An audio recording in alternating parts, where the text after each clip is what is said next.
Warren Moon. Will the Ottawa Rough Riders be able to contain him? We're going to find out in just a few moments. Ottawa's going to have possession first, though. Cutler's kickoff, not a deep one, bounces in front of Braisley at the 9.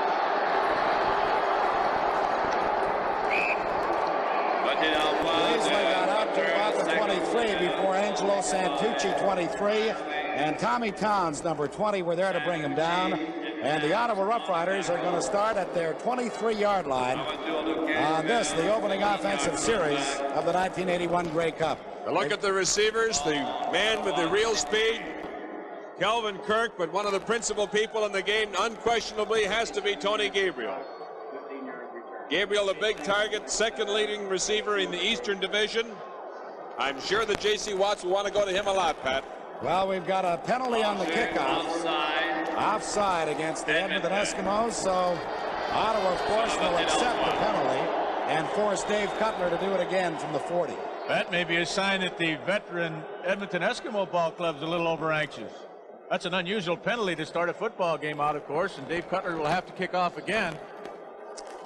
They stopped Ottawa well in their own end, which is exactly what they wanted to do. Ottawa, they do not feel, has a strong offense with a lot of diversity to it. They could pretty well tell what they're going to do, and they wanted to attack them deep in their own end. We'll see whether or not the Eskimos give up much yardage as a result of this penalty. Braisley led the Eastern Conference in kickoff returns, averaging more than 21 yards.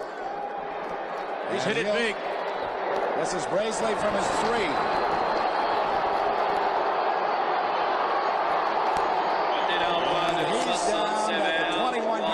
By Gary Hayes, number 28, and Ottawa actually loses a couple of yards. J.C. Watts, the star of the 1981 Orange Bowl, will see if he can't be the star of the 1981 Grey Cup game. The Riders starting from their 20, and Avery split to the bottom of your screen and Kirk to the top. And swing it out to Jim Reed. Ed Jones, number 24, sliced him down as he tried to get around the corner. And Reed may have gained about 4. Mike, a very interesting defensive alignment to start off with for that Edmonton Eskimo football club. They brought only the front 4 that time. Parker, of course, playing linebacker or in a down position. I don't think Ottawa will see that often. They love to come, but there's up to as many as 8 and 9 people at a time. 2nd and 6, Ottawa. Passing situation for J.C. Watts. He screens it out to Platt, and he's got a big first down.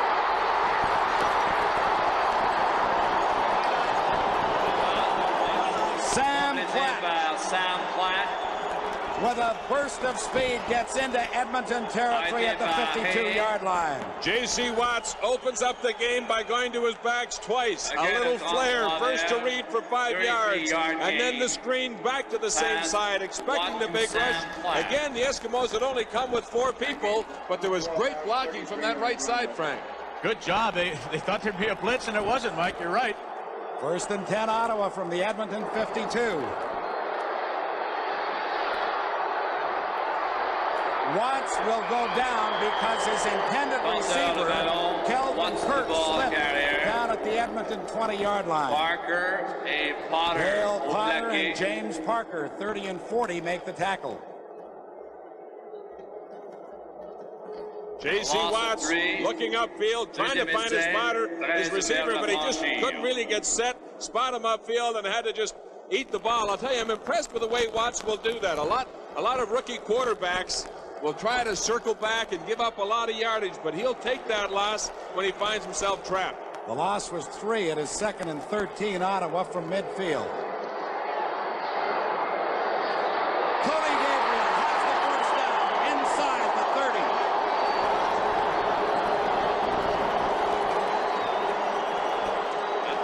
Ed Jones and Joe Holloman make the stop, but not before another big gain for the Rough Riders into the Edmonton 29. 26 yards. The tackle was made. Pat, they're doing a good job of picking up those blitzes when the Eskimos come with them. Tom Towns came from the left side on the first time. This time he comes from the bottom of the screen, but watch the job the offensive line does for the Riders. They give Watts a lot of time to throw the football. Another first down inside the 30. I'll tell you, he's looked impressive. This is Platt. And Sam Platt gets about 5 into the 23 or 24 before Ed Jones hauls him down. Well, the Ottawa Rough Riders certainly have shocked everybody with the success that their offense has had. Edmonton had them at the Ottawa 21 off the kickoff, just exactly what Coach Hugh Campbell would have wanted. But Sam Platt had the first big play, 2nd and 12 to Gabriel, and they had a big play there. Now they have to come up with about 2nd and 4.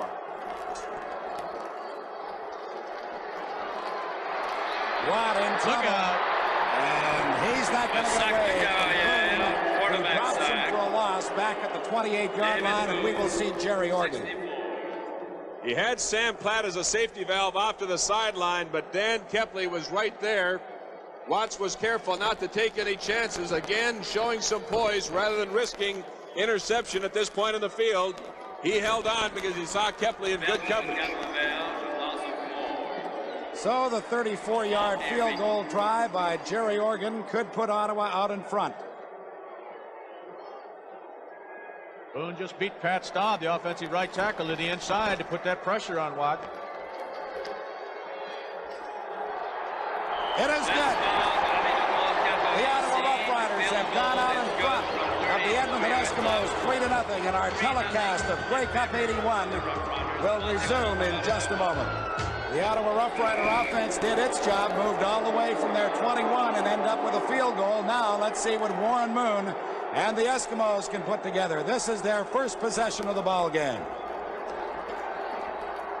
Moon fires, and the pass is underthrown, looking for Brian Kelly, number 70. You may notice which one is the experienced quarterback and which one's nervous. It looked like Warren Moon was the brand new rookie playing in his first Grey Cup. Very over anxious to throw that football. I was going to mention, gentlemen, you might notice a bandage on the left hand of Jim Germany. It's reported that he had an injury to one of his fingers last night. We don't know how much that will bother him this afternoon, if at all, but apparently it was pretty badly gashed. 2nd and 10, Edmonton from their 35-yard line. And Moon is dropped in the backfield by Greg Marshall. Boy, when you talk about Marshall and Raines, Marshall has such outstanding pursuit, and he chased down Warren Moon in the Edmonton backfield for a loss of about 2, and Edmonton will be punting. Last week against Hamilton, you knew that the defense had to do it. They did. Marshall and Raines led the day, and Greg Marshall has a big start this afternoon. Ottawa did the job effectively when they had the ball. I'll tell you, he just drove Big Bill Stevenson, number 62, right back there, and Warren Moon did not stay with the containment. He tried to go around the outside, and Marshall kept the leverage. So we thought the pressure would come from the front four of the Eskimos. Hank Olisic hauls down a high pass from center, end-over-end punt that comes to Braisley at his 40. Angelo Santucci first down to make the stop. And Leo Blanchard came in to finish him off, but Ottawa will now have excellent field position at their 47-yard line. The maturity and the excellence of the Eskimos may eventually tell on the day, but Frank, football is such a game of attitude, and the Ottawa Rough Riders have come out with a great attitude this afternoon. Well, you know, we talked all week about everybody in the world favoring the Eskimos, and that certainly has been a consistent factor here in Montreal, but usually in this sport, when that happens, you see a great effort by the other ball club. Watts under a lot of pressure. He can run. There's a flag down now. Oh, he was hammered. Joe Holloman really unloaded on him, but there's a flag back in the Ottawa backfield. What's the ball carrier? You know, Ron Lancaster and I were looking at this ball game before in the pregame show, and we said that they had to keep the leverage. David Boone, number 64, the left defensive end, did not stay on the outside and contain Watts. And that's exactly why Watts had room to move. Take a look at it. There's David Boone right there, 64. He gets caught on the inside. You cannot do that against Watts. And 20 yards to go. He just has that great maneuverability. James Parker, number 40, also gets knocked down coming from that linebacking spot on that side. But unfortunately for the Riders, a penalty will put them back to their own 37-yard line. The penalty was holding. It is 1st and 20, Ottawa. The ball at their 37. But you see Watts' statistics, very impressive, 3 for 3 so far. And now over the middle, complete to Tony Gabriel to about the 43 before Ed Jones makes the tackle. By Tony Gabriel. So he'll gain 6 of the 10-yard penalty back. It'll be 2nd and 14. Gabriel playing on a weak knee, injured in that playoff victory against the Hamilton Tiger Cats last week. We watched him before the game. He seemed to be driving off on it pretty well. How it'll stand up against the heavy going, we don't know. But Gabriel undoubtedly will be a favorite target. He caught 8 or 9 last week.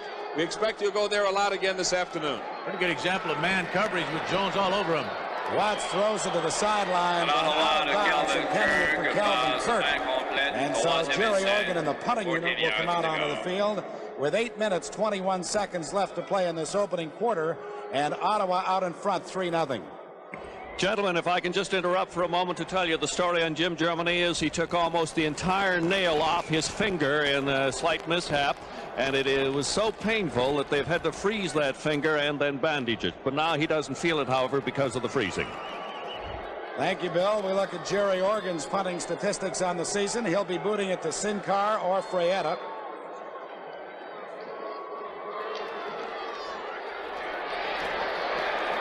And this will be Fraietta from his 21. Rudy Phillips, number 67, there to make the downfield tackle. And when we come back, the Eskimos will be starting from their 26-yard line. Grey Cup 81 from Montreal returns in a moment.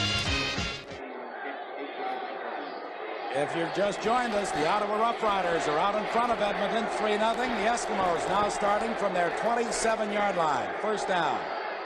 To give us inside to Germany. It was bottled up momentarily, but then he slanted to the outside a little bit and got to the 32 for a gain of 5 before Jim Piaskowski, number 73, was there to haul him down.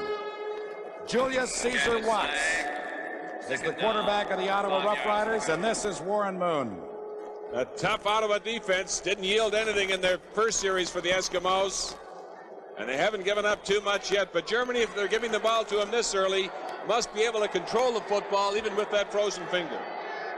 The gain was actually 4, so to 2nd and 6 Eskimos. A flag comes down. A time count violation against Edmonton. And Riggs is so right. A rookie mistake. Yeah. Unbelievable.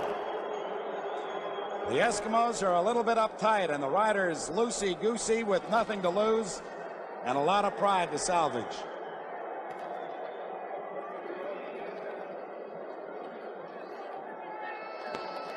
That's what it is, the signal for the time count violation. The loss will be 5 yards. Let's go to Bill Stevenson right now. Larry Highbaugh, what kind of a problem is J.C. Watts presenting the defense? Well, you know, J.C. he's a good rollout quarterback, and he's rolling out sometimes, and, you know, he can run the ball pretty well, you know, so we have to, as defensive backs, we have to stay on our man pretty tight, because with him being such a good quarterback, anything can happen. Warren Moon trying to hit Neil Lumsden out on the flat, but the pass again is underthrown. And so Hank Olisic and the punting unit comes back out. We suspected that the Ottawa Rough Riders may put Billy Hardy on Tommy Scott. Wherever Scott lines up, left or right, you'll see Hardy flip to that side. They're using really about 6 deep backs in their defense, coming pretty well just with their front 4, but getting good pressure from those front people. Exactly, Mike. They're faking the blitz with Mitchell and Glassford in the middle there, number 43 and 76, but they're not coming at all. Warren is just not showing the poise that we expected. Bob Howe's a high pass from center that Olisic hauls down and gets a good boot away. Now this is Brazeley at his 33-yard line, back to the 30 now. And slips down as he gets to the 44, but again, Ottawa will have excellent field position. As you see the Ottawa coaching staff on the sideline, that's Bob Obilovich.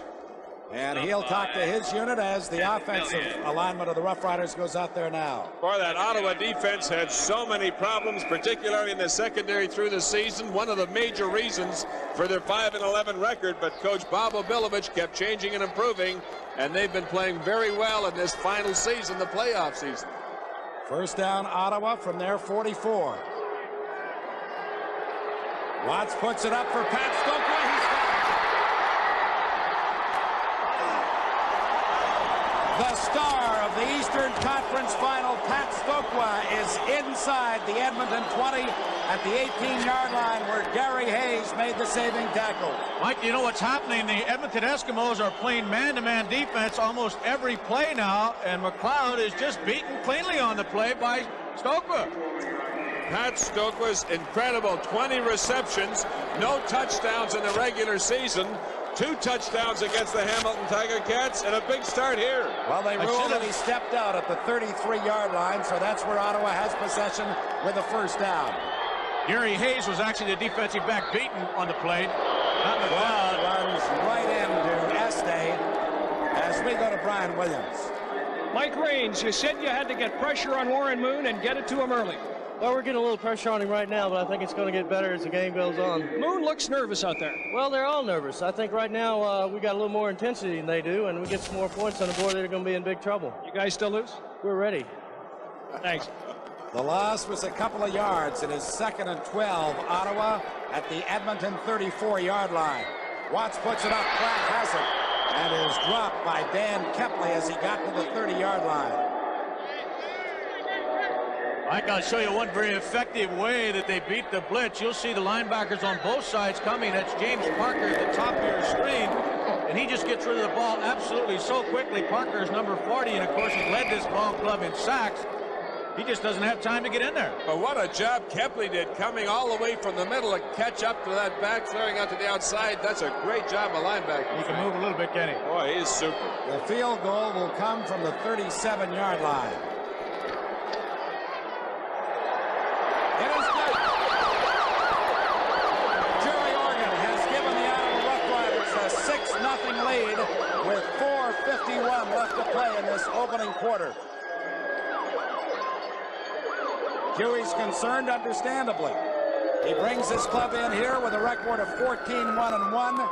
They had a tough game against the BC Lions, but they come to the Grey Cup game looking for their 4th in a row as the biggest favorites in Grey Cup history, and find themselves down by 2 field goals to a raggedy tag gang from Ottawa that wasn't supposed to have a chance. First down, Eskimos from their 35. They do not have a first down in the ball game. It is picked up. Rick Sovieta gives Ottawa possession at the Edmonton 42-yard line. They kept everybody in, Pat. They tried to get maximum protection. Moon appeared to have a lot of time. Ottawa's dropping everybody off, as we mentioned before. Moon seems very unsettled in there. He just threw a bad ball. Here's another look at it. He wasn't really hassled. Right into the hands of Rick Sovieta, and the young Canadian linebacker made sure. Oh, Moon concentrating so much on trying to hit Brian Kelly, he did not see the linebacker. You see, Mike, he hit him right in the numbers with it. First down, Ottawa from the Edmonton 41. Again, the play action is Watt trying to get to the outside. Puts it up. Stokely is interfered with by Gary Hayes. The flag is down. And Ottawa will have possession at the Edmonton 7-yard line.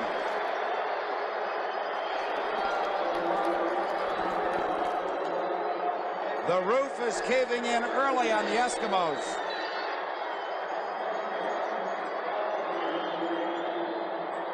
4 minutes, 7 seconds left to play in the opening quarter.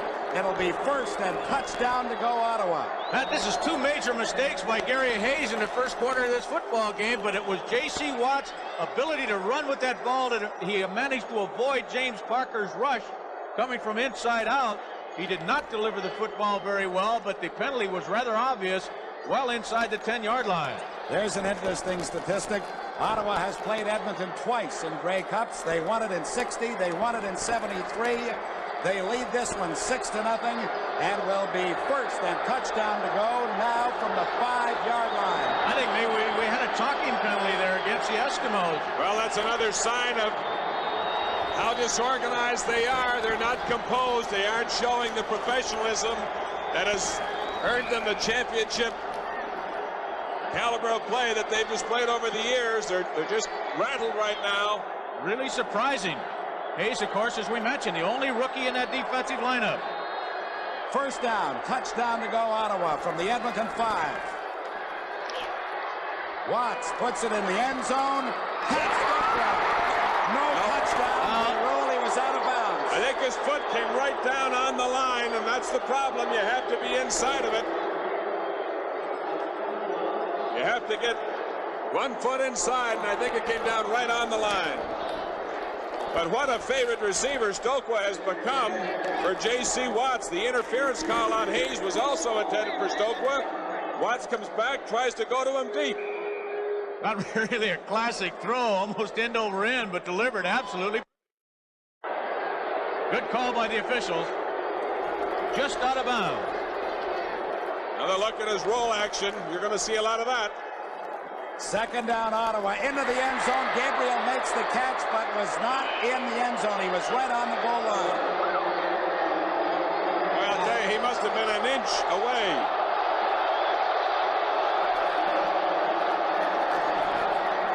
They bring the linebackers from both sides. Look at the linebackers coming. There's absolutely nobody in that middle area where Tony Gabriel goes and just finds an open spot where middle linebacker Dan Kepley has gone back behind the goal line. Third from the 1-yard line. And Ottawa will go for it. Third and touchdown to go. I like it, Pat.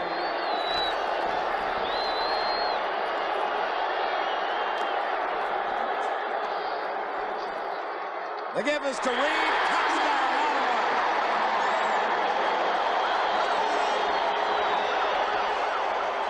Running in behind the all-Canadian right guard, Val Belcher, the outstanding offensive lineman in the East, and for good reason. Pat Stodd the tackle, Val Belcher the guard, a quick dive play, and they're in.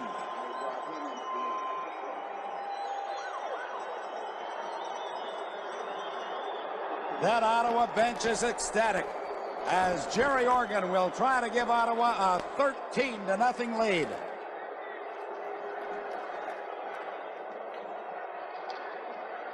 And he does. 2 minutes, 56 seconds left to play in the opening quarter, and Ottawa has shocked the nation. They lead it 13-0. This is Grey Cup 81 from Montreal. We've got ourselves a Grey Cup Classic. Ottawa given no chance to win. They lead it 13-0. Edmonton looking for their 4th straight Grey Cup. Maybe the greatest team ever assembled in this league. Let's see what they can do now as Jerry Organ prepares to kick it off. Hayes, Sinkar, and Freyada are back deep. Ball bounces to Hayes at his 10-yard line.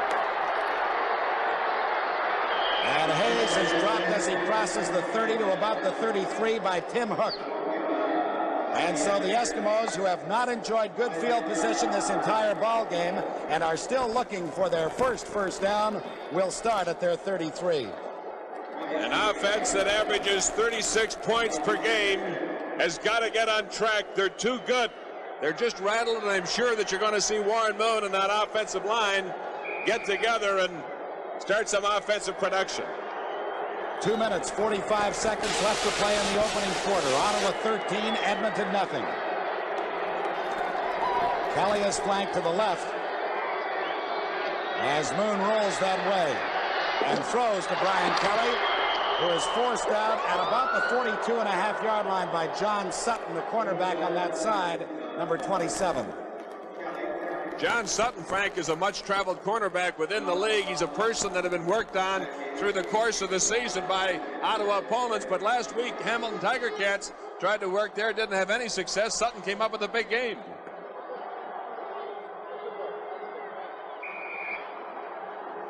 That's Brian Kelly just on a quick turnout pattern, but let's go downstairs now to Brian Williams. Jim Reed at the Ottawa touchdown. I'm surprised you're able to move the ball as easily as you are against that Edmonton front four.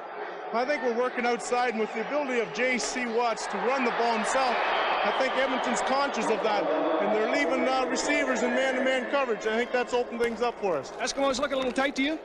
I think we're all tight right now, but you know, you get a few hits, and I think everything's going to loosen up. I'm sure they'll tighten in now and start moving the ball a bit, but it's up to us to keep moving and playing the way we are. Even you guys look a little surprised. Oh, we're just happy. We're happy to be here, number one, and we've heard a lot of things been said this week, and we just want to prove ourselves. First down of the ball game for the Edmonton Eskimos on Jim Germany's carry. They have possession at their 45. The pass intended for Rondell Smith, but Moon had to unload it in a hurry because there was big pressure from Mike Raines. We thought the pressure would come from Raines and Marshall, and it certainly is. That's Raines right there, number 79. Blanchard, the right offensive guard, had pulled out, and offensive center Ted Millian just didn't get over there quick enough. Jim Germany also tried to get a piece of him, and he was just too quick. So it is 2nd and 10. Eskimos from their 45. They trail 13-0. Piaskowski is way outside as he drops Moon back at the 35. Let's see now if he was drawn off or did he just move on his own. He's certainly ahead of everybody else, Pat. About that, there's no question. I'll tell you, he did the right thing, though. He just came right in there and completed the play. Otherwise, of course, the Eskimos would have had a free shot at throwing the ball downfield. It is offside against Jim Piaskowski. The 5-yard penalty will make it 2nd and 5. Eskimos from their 50-yard line. Edmonton has not been in Ottawa territory this entire first quarter, and we have but 1:17 left to play. And if you turned in late for whatever reason, it's 13-0 Ottawa leading Edmonton. 2nd and 5, Eskimos. Again, the big pressure, and Moon is met by Mike Raines back at the 42-yard line. Raines and Seymour doing deals in the middle there, and you would think this veteran offensive line of the Eskimos could handle that. Raines goes to his right. Seymour, the veteran from the BC Lions, comes up behind him, and they're putting great pressure on Warren Moon. This is not by any means a rookie offensive line of the Eskimos. They shouldn't be confused that easy. I think they're just so concerned about Raines, Frank, that both of them picked him up. They certainly have them rattled still. Angelisic punting again on 3rd and 12, Edmonton.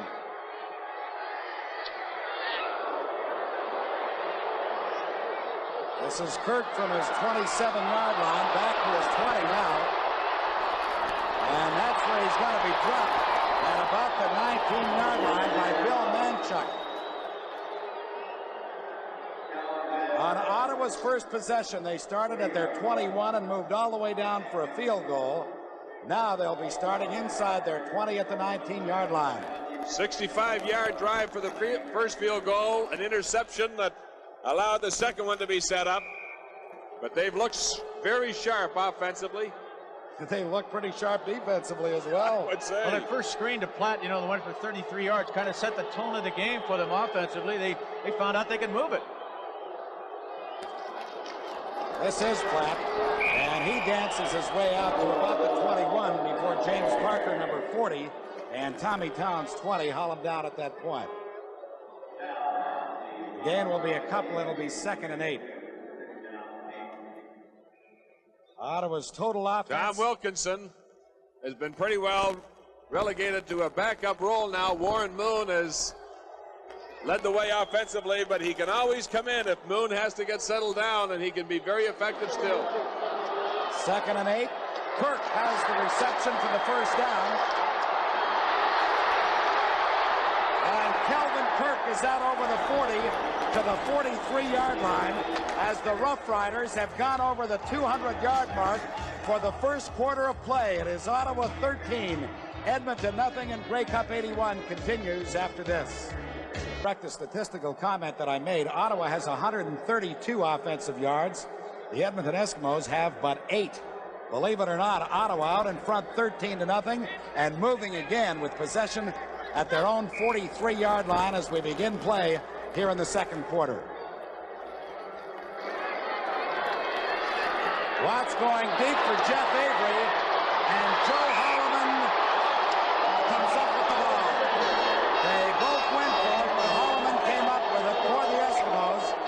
at the Edmonton 31.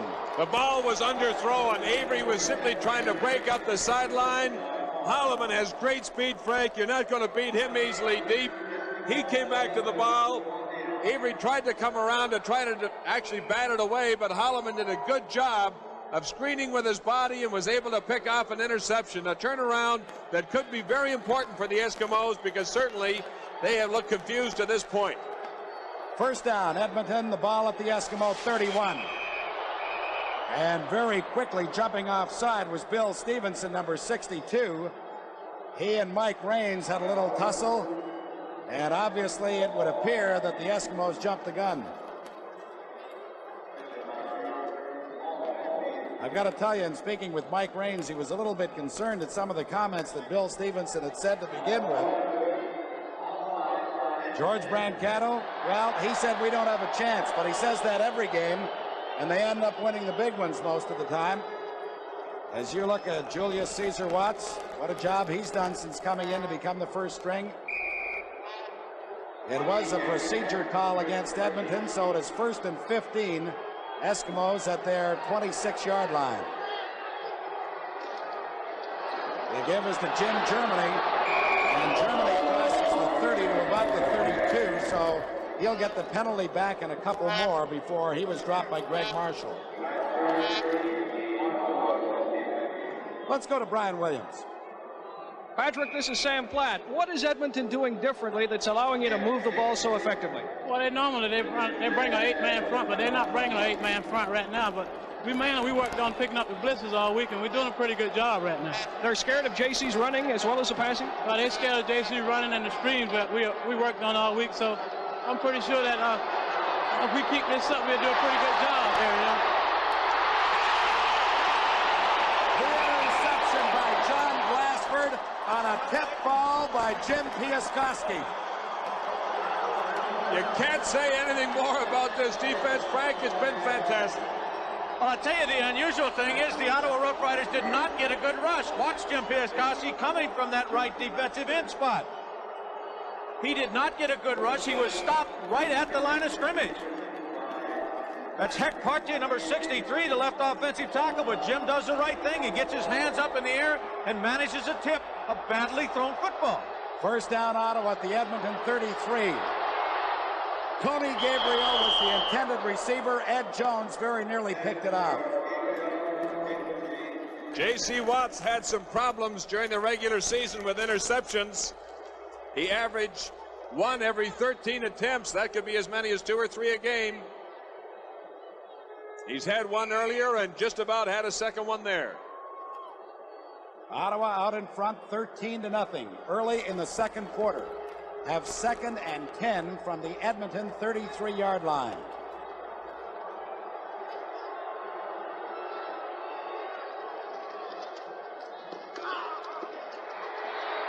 They're not keeping the leverage on it. He's got a lot of sidelines. He's got the first down.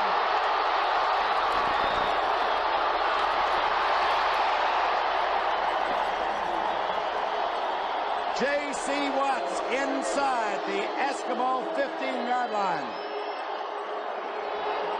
These people are just not keeping the kind of pressure that the leverage that they need to keep on J.C. Watts. Watch as they pursue from the backside, and they're just too shallow. He manages to get a little bit of depth, and that's all he needs to go around the left side, all the way inside the 14-yard line. Stop it there. You can see the defensive people being caught inside. J.C. just has too much speed. First down, Ottawa. The ball at the Edmonton 14-yard line. The toss goes to Platt.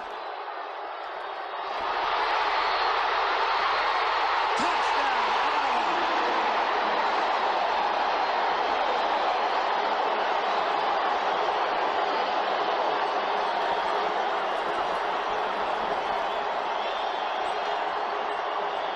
Unbelievable. Nobody in their wildest dreams would have imagined a 19 or 20-point lead by the Ottawa Rough Riders at this point. And what a great job by Sam Platt. George Brancato is getting absolutely the most that could ever be drained from any one of his players. Did you see the move he made on Dan Kepley? He only beat James Parker, McLeod, and Kepley on that play. The Ottawa offensive line is now whipping that great defensive front line of the Edmonton Eskimos. It is Ottawa 20, Edmonton nothing, with 11:46 left to play in the first half. And Grey Cup 81 from Montreal returns in a moment. The question has to be asked, who are the guys in the white sweaters? They can't be the team that won 5 games during the regular season, but they're 2-0 in the playoffs. As Tony Gabriel said, this is a brand new season. It sure is. Ottawa 20, Edmonton nothing. I think there might be some emotion involved. This is Hayes from his 7-yard line. Up to about the 31, and that's where the Eskimos will begin. And gentlemen, Tom Wilkinson has been warming up on the sideline, so obviously Hugh Campbell is going to try. The old man of the quarterbacking corps and the man who's led this Edmonton club to so many victories. I think a good move by Coach Hugh Campbell, if for no other reason than to just let Warren Moon sit out for a little bit, calm down, get under control, see what Wilkie can do in the meantime. Warren Moon may be back. We don't know. Wilkie can certainly do it on his own, even if Moon doesn't come back. Inside to Germany, no room. Doug Seymour was there first. Tell you one thing Wilkie can't do, he can't block. That's right. And Jim Piaskowski. Seymour and Piaskowski, 61 and 73, make the stop. And the loss is about a yard. Pat, I think that Mike is absolutely right. Brancato is getting more than some of these people have. Jim Piaskowski was a man at the beginning of the year that the coaching staff were very concerned about. Boy, he's been a tower of strength alongside Raines and Marshall now. 2nd and 11. Wilkie fires, complete to Lumsden, but Bill Mitchell will not let him go, and again, Hank Kalisic will come in to punt for the Eskimos. I'd like to remind everybody that this program is copyright and is strictly for the private use of our audience. Any reproduction, in whole or in part, without the express written consent of the CBC and CTV television networks is strictly prohibited. And that is aimed particularly at Ripley's Believe It or Not. Well, believe it or not, it is. Ottawa 20, Edmonton nothing, and the Eskimos will be punting again. Kirk and Brazeley inside the Ottawa 30 to receive this punt. High twisting spiral. Brazeley at his 20-yard line. Gets out over the 25 to about the 26. Waddell Smith was first down to knock the pins out from under him. And Ottawa takes over again offensively. They've been brilliant. Pat, you've been a little closer to the official stats. How many first downs have the Eskimos got in the first quarter and a half of this ball game? 1, I believe. That's what I thought. Unbelievable. The highest scoring team in the history of the Canadian Football League, 576 points. They have 1 first down. With 10 minutes left to play in the first half. Ottawa from their 26. The give is to Platt.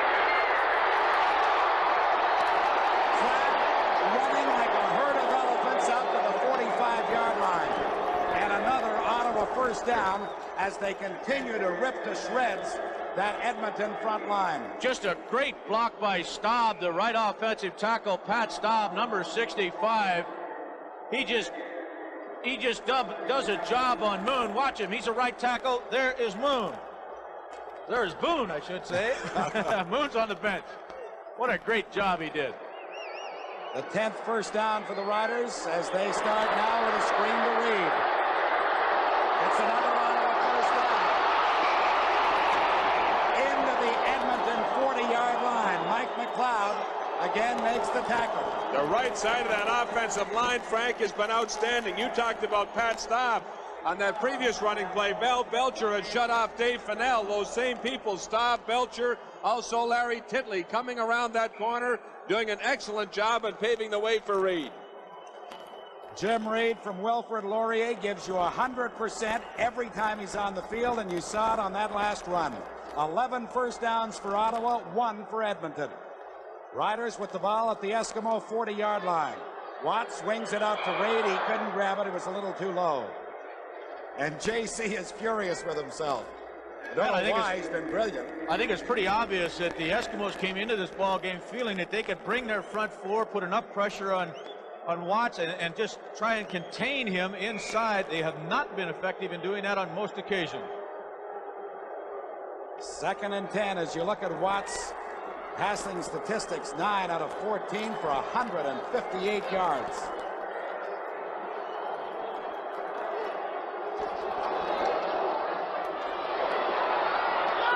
Going deep for Kelvin Kirk. It is picked off in the end zone by Mike McLeod.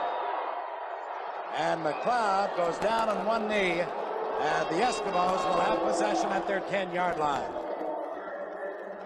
Throwing into a crowd, Pat, it's one thing J.C. Watts last week did not do is take too many chances, but really he was throwing with a hope and a prayer on that one because the intended receiver was well covered on the play. The ball, as it turned out, was overthrown, and McLeod, just playing deep middle, was able to pick it off. We've got 8 minutes, 10 seconds left to play in the first half. As we take a look at one of the beautiful automobiles that will be awarded to the outstanding offensive and outstanding defensive players of this game. And at this point, there is no doubt that both are on the squad of the Ottawa Rough Riders.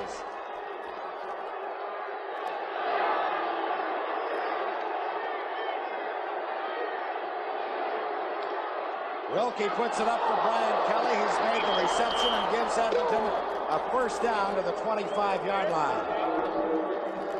Let's go to Brian Williams. Pat, Mike was talking about the right side of the Ottawa line. This is right guard Val Belcher. You guys are just tearing up that Edmonton line. Well, we thought we could run the ball on them. We ran the ball on them pretty well the last time we played them. We run a few traps and draws up the middle there, and the guys are really working hard. We have confidence in what we're doing, and it was real fortunate we got off to a good start to give the guy the confidence, and I think we're going to win this daggone ball game. It's like, hi, Mom.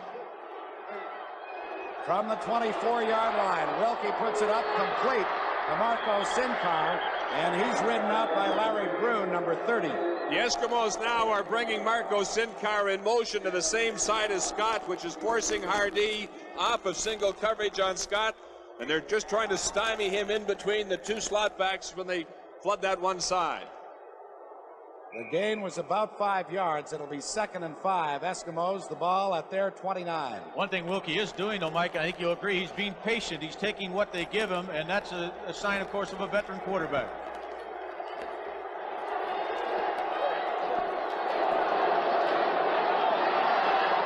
Wilkie wanting to go deep, and this one was very nearly picked off by Carl Bracely.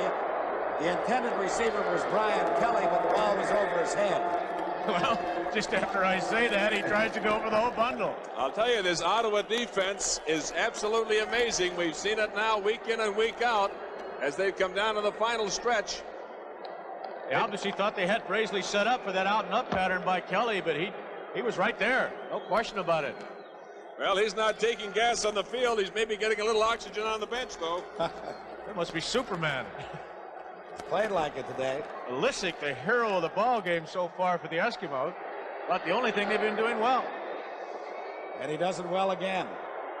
This is Bracely all the way back at his 23. And he was horse-collared by Leo Blanchard, number 59, and so Ottawa will be starting at their 27-yard line when we return. This is Grey Cup 81 from Montreal.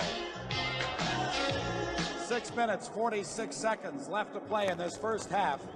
It is Ottawa 20, Edmonton no score. George Brancato says he's not much of a coach. Holy jumping. Coach of the century, that's all. Boy. Ottawa starting from their 28-yard line. Flag comes down as Watts delivers to Pat Stokely. And Stokely is out to the 48-yard line, but there was a flag down on the field. I'll tell you, it's a great pass. He hit Stokely perfectly. We'll see what happens on the call. Looks like it's coming back. Going to be holding against the Ottawa Rough Riders, I believe. It appeared to me that Dave Fennell, middle of that Edmonton line, was the person being held. Number 14, Ottawa. It's a procedure call against Pat Stokely. Well, there's always holding. You know that, Frank. You can call it almost any time you want. So David definitely was being held on the play. Well, there's Dr. Freddie Davies, who's been associated with the Ottawa Football Club since 1948. This is his 9th Grey Cup, and Dr. Freddie says, that's it, I'm finished with today's ball game, and I hope we win it. Well, they're well on their way right now. Ottawa out in front, 20-0. His father delivered me. Is that right? That's right. I should say my mother. This is Sam Platt. And Platt gets to the 25 or 26 before Tommy Towns and James Parker wrap him up at that point. So he'll gain a couple. It'll be second and about 13 yards for Ottawa's first down. 5 minutes, 50 seconds left to play in the half. Look at the offense. 2:11 to 39. But let's not forget one thing. The Edmonton Eskimos are the highest scoring team in CFL history. 20 points doesn't look like much to them. Watts delivers, and actually I think he threw that one away. I don't think there's any question about it. He's in trouble, and he just didn't want to give up the yardage. Dr. Death was the guy that put the pressure on him. David Fennell. They have not been getting that good of pressure on Watts, but Mike, there isn't any question he's a very difficult type of quarterback to try and get that rush on. Not only the fact that he can move around so well, but he's been getting rid of the football very quickly. Very, very quickly. But you know, this Edmonton team, Frank, it's just so experienced, so good. You have a feeling that they're never going to be out of it. There's always an opportunity for them to regroup. And when you see them come together like they did defensively in that last sequence, you can maybe get the sense of it beginning. They should end up with pretty good field position. Almost have the feeling they need one break to get started on the ball, but was able to get it back quickly. And Edmonton will take over at their 46-yard line. John Glassford and Rick Sovieta were down quickly to cover that punt for Ottawa.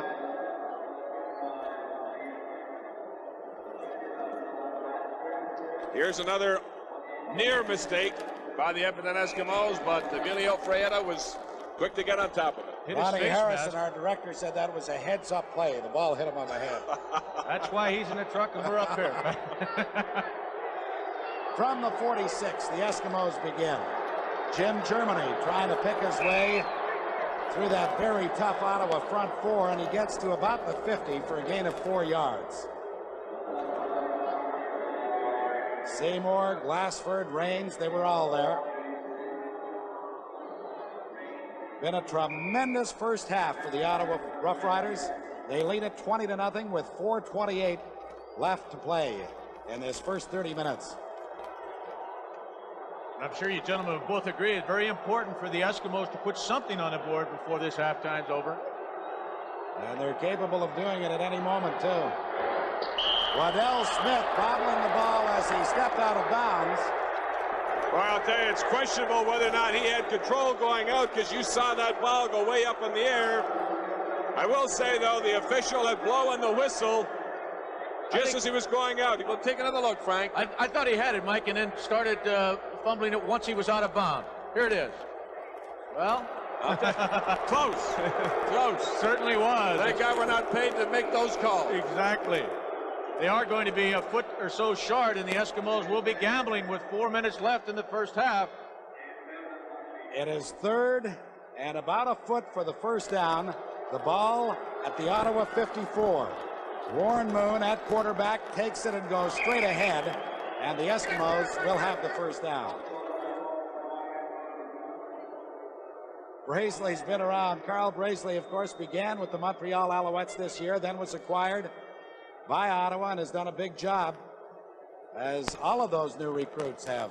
Warren Moon was in only in that short yardage play, so Tom Wilkinson will resume the quarterbacking duties. The measurement shows indeed it is an Eskimo first down. The ball at the Ottawa 53-yard line with 3:47 left to play in the half.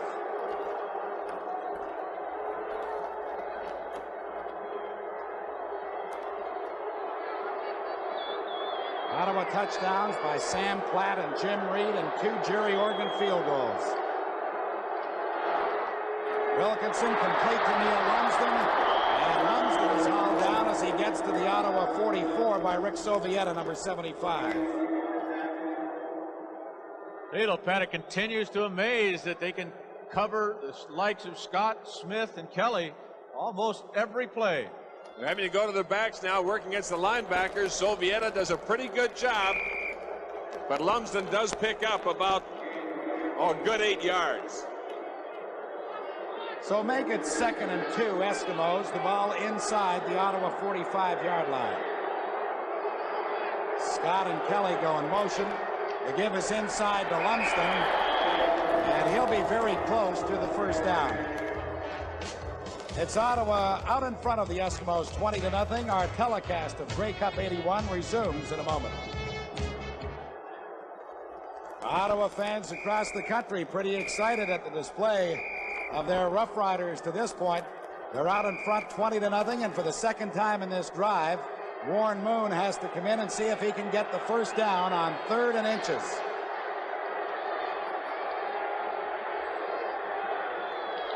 Moon takes it himself, and he'll have the first down for the Eskimos. Tell you, they're having to work for everything, though. We've got 2 minutes, 31 seconds left to play in the first half. The Eskimos maintaining control. The ball now at the Ottawa 39.5-yard line. The Rider defense sometimes employing 6 backs. You'll see Sovieta occasionally go out. Glenn Cook come in as the extra back, but right now they're going with Sovieta.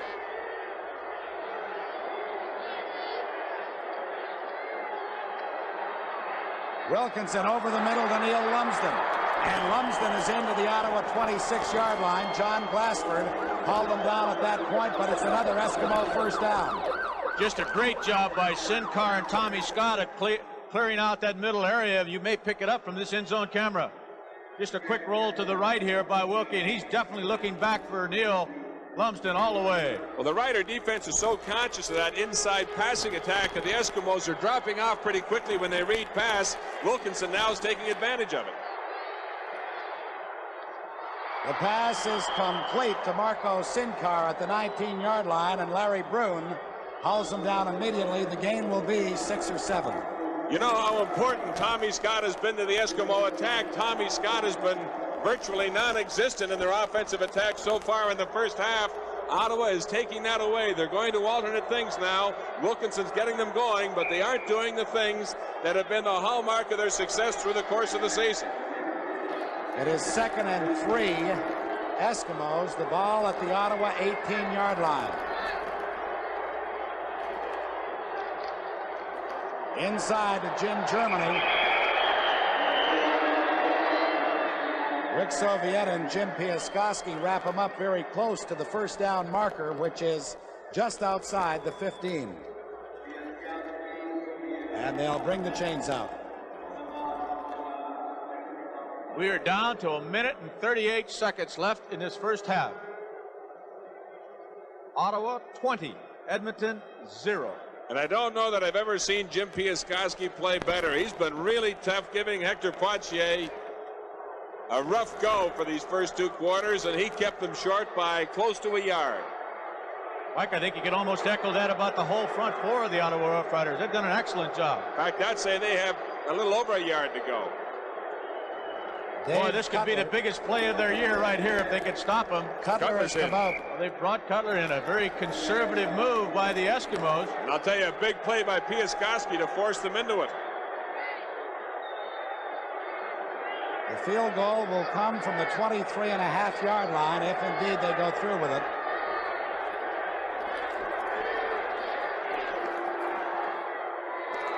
Cutler is wide.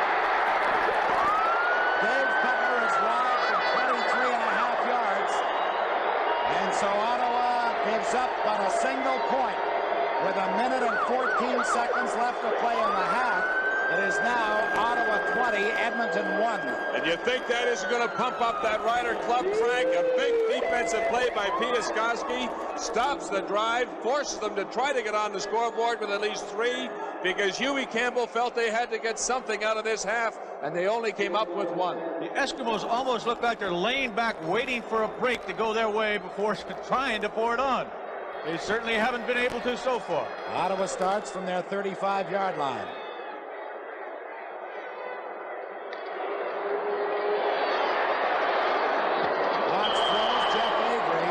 Makes the at about the 37 to 38. He was under great pressure from Ron Este, number 55, but Watts was able to get the ball away.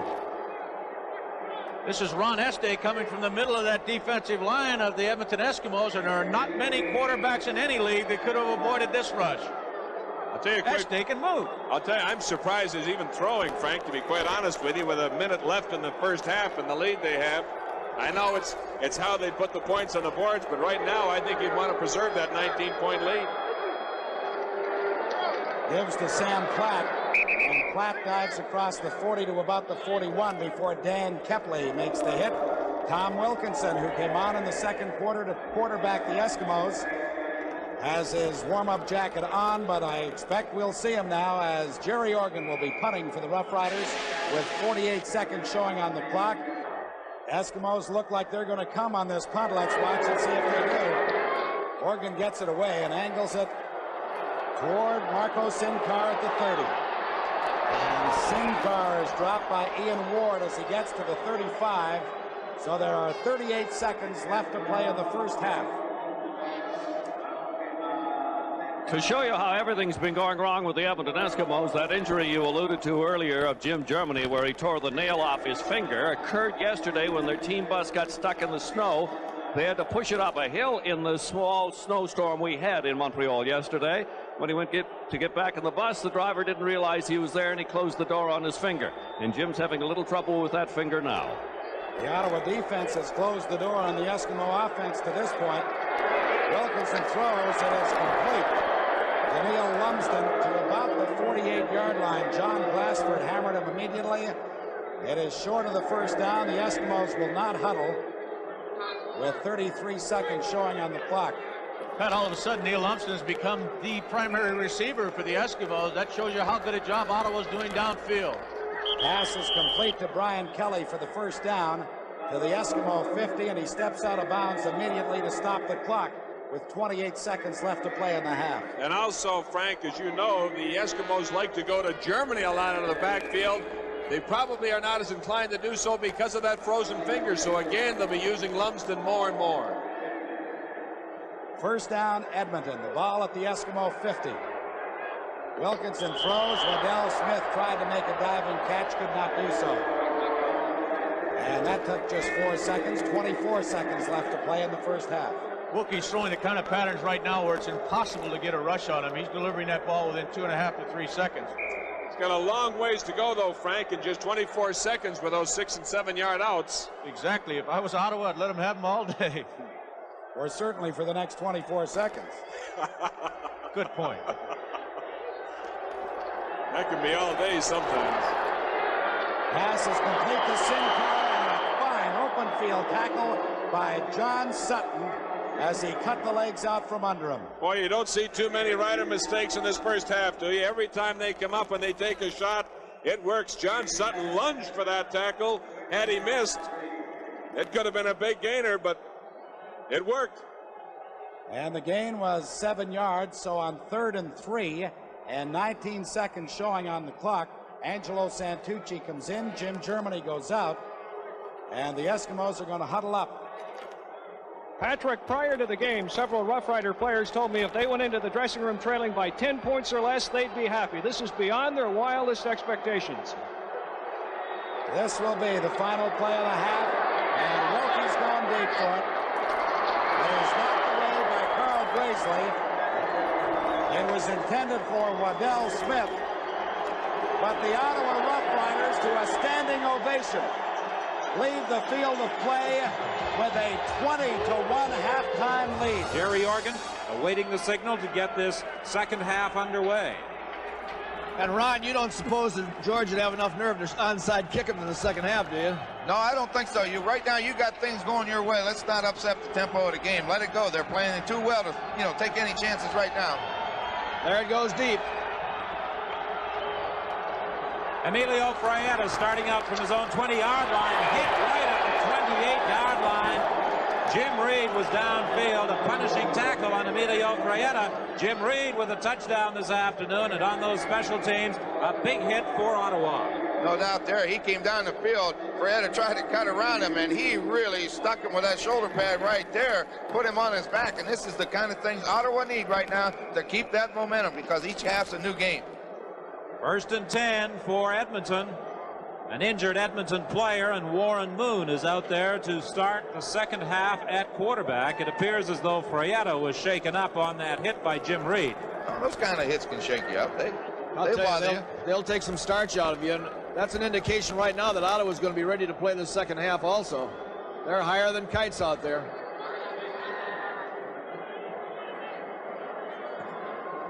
I tell you, though, Leo, they're a little bit more tense. There's Frietta getting the ball and starting up the field. He's got a pretty good wedge formed in front of him, but bang, look at that hit right there, and he goes down, and there's no question about that.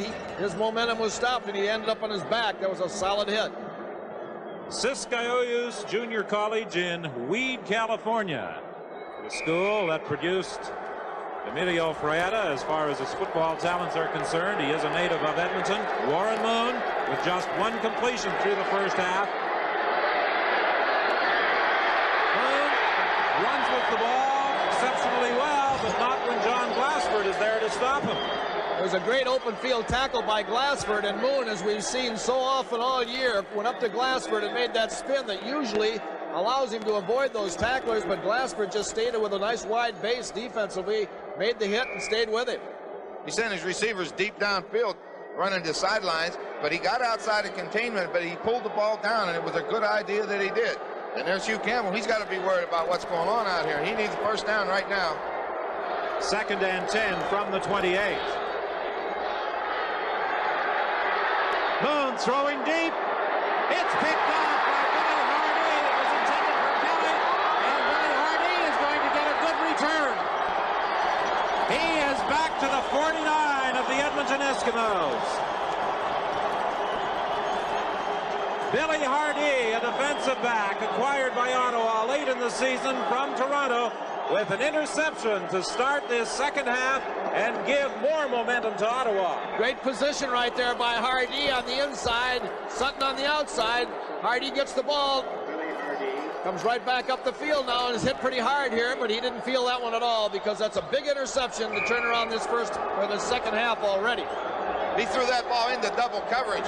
He threw that ball where that free safety Hardy could get to it right there. 1st and 10, Ottawa at the Edmonton 49. 20-1 is the score in favor of the Rough Riders.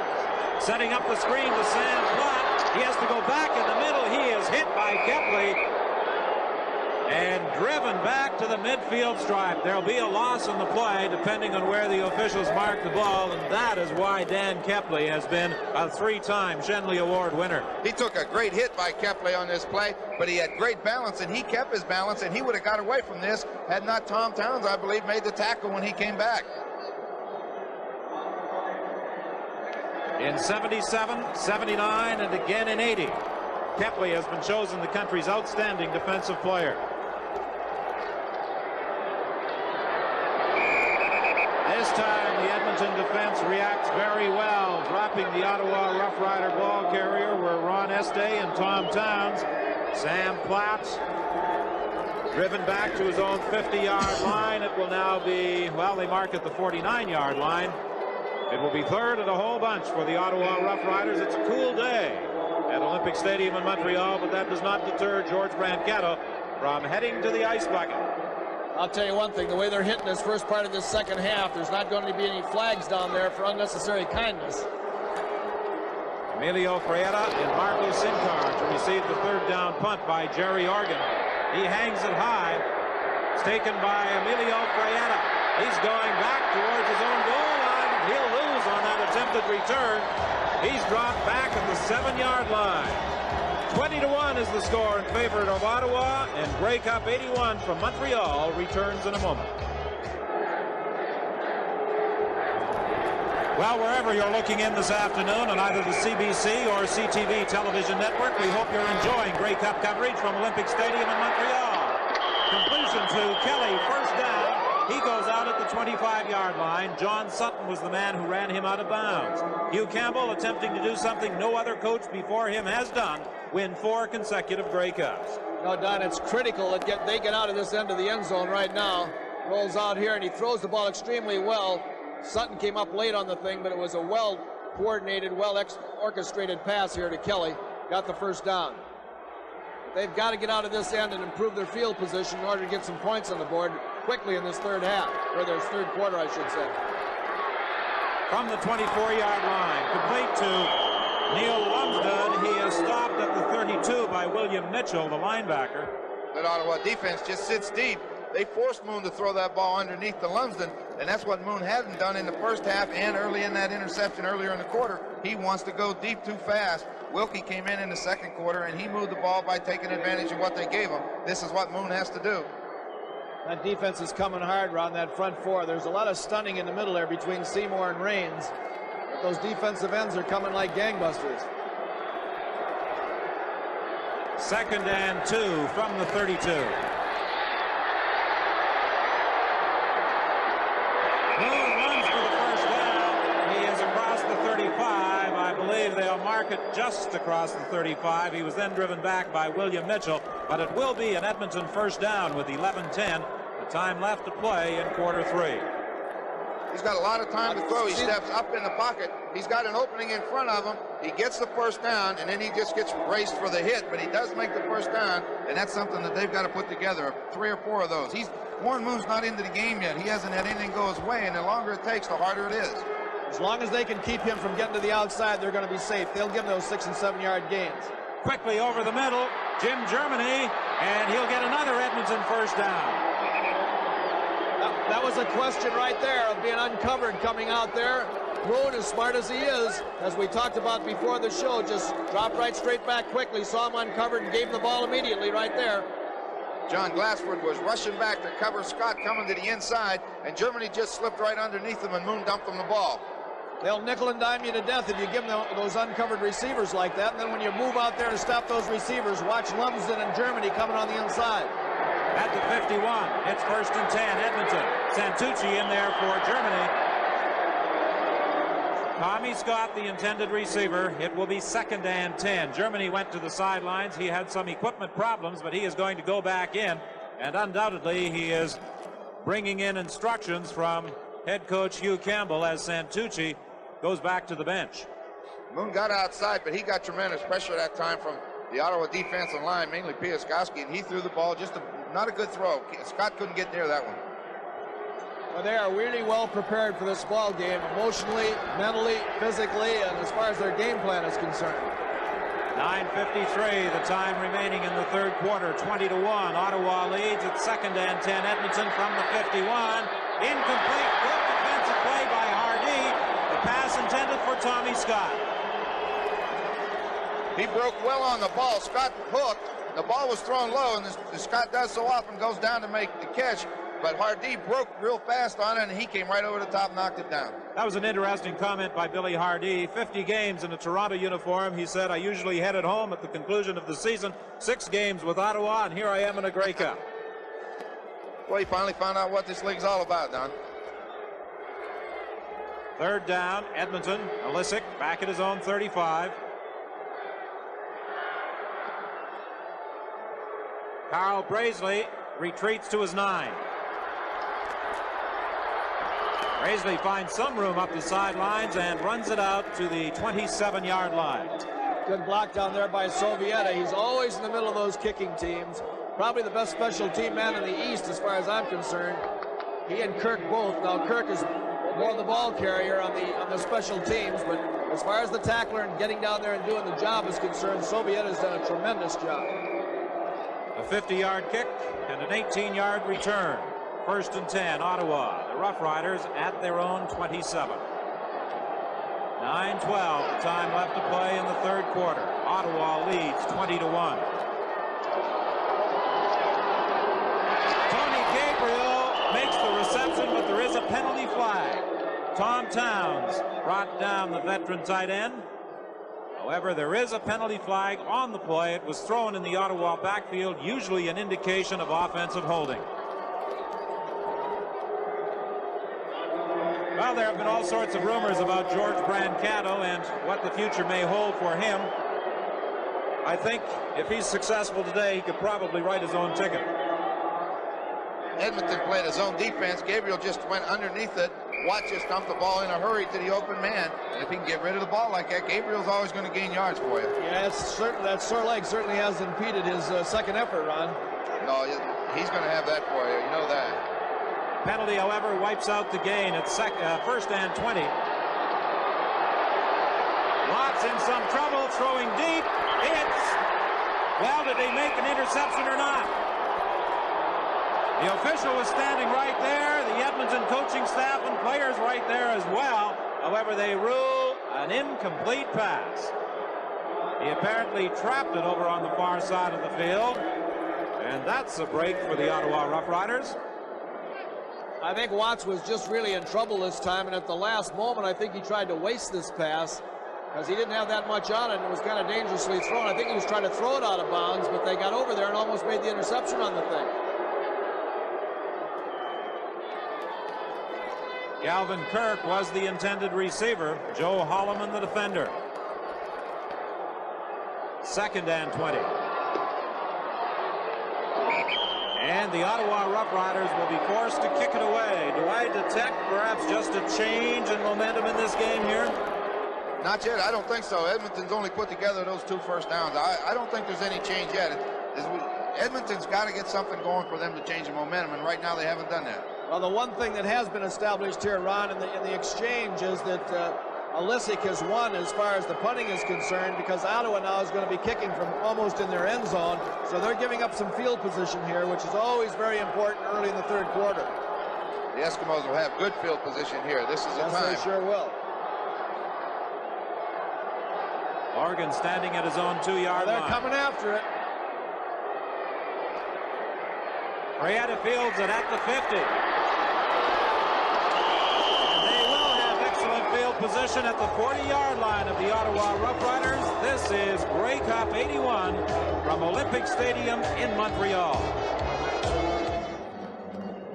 From our overhead view of Olympic Stadium, you see on the streets of Montreal some of the snow that fell yesterday and on Friday. None of evidence inside Olympic Stadium, and Jim Germany breaks his way inside the 35 to the 34. Rick Sovieta and John Glassford combined talents in the stop. Edmonton got all the flow going to the wide side. Just hand the ball to Germany, and he just runs the daylight. And Doug Seymour put a real good hit on him that time. Well, I'll tell you one thing, that Sovieta is really wound up today. The only Grey Cup he's ever seen is when his wife didn't polish the silverware. On second down, Moon, I should say, is going to try and run for the first down. The ball appeared to squirt away from him, but Moon managed to recover. And it will be a first down. Moon just backed the pass again. He's looking around, but he gets pressure from the outside. He goes up the middle, but gets away from one man, gets down to the ground. Ball escapes late. His escape pattern is indicative, Ron. All right. Bill Stevenson. Well, we're going to talk to David Boone right after this play. First down.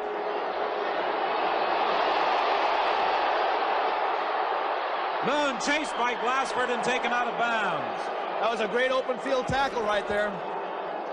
I was going to say before that his escape pattern is pretty indicative that they're coming from the outside and leaving the inside open. Now down to Bill Stevenson. All right, David, I want to know what this Edmonton club wants to do in the second half. How you think you change things about it? First of all, we want to win the second half. And the thing we're doing is we're trying to overcome our mistakes and play as a team. Maybe we came out a little bit too much individually minded. Now you're going to see us gel as a team. Second and 6, Edmonton. Over the middle to Lumsden. Lumsden has the first down to the 15-yard line.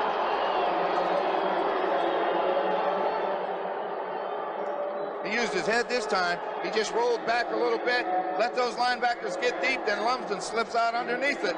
You'll see him come back. You see the linebackers disappear out of the picture. Lumsden just sneaks underneath them. He dumps him the ball. Then it's just his running ability that gets the first down. They swing the other back, the running back, out to the left that time, Ron, which takes the middle linebacker that direction. Then Lunsford swings into the right behind the stunt in the middle. First and 10, Edmonton from the 15.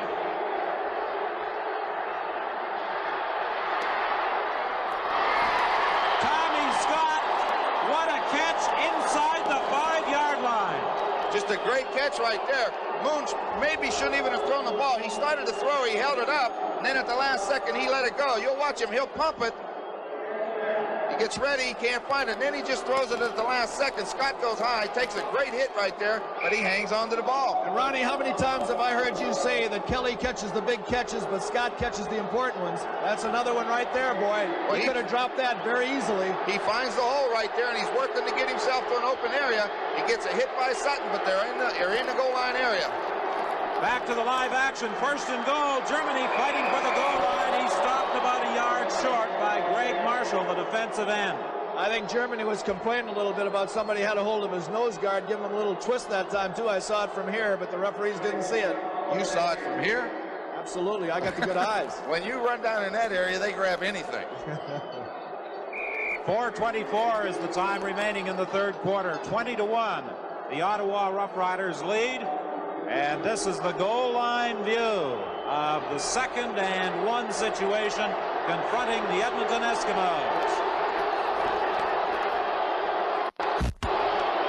They've got a touchdown.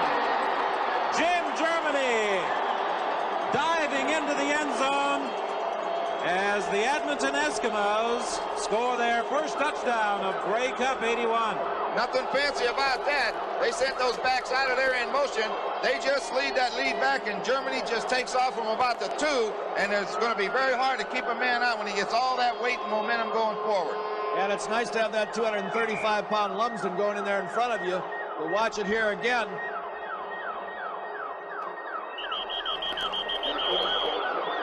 There's Lumsden, number 32 now, and all his job is just to look for any white shirt penetration in there, stop the penetration, then let Germany go over the top. Takes anything that shows in there, and if his own man gets in the way, that's too bad. That's right, he'll get the official once in a while, too. Well, I said about 3 minutes ago, Ron, is the momentum shifting? I asked the same question again.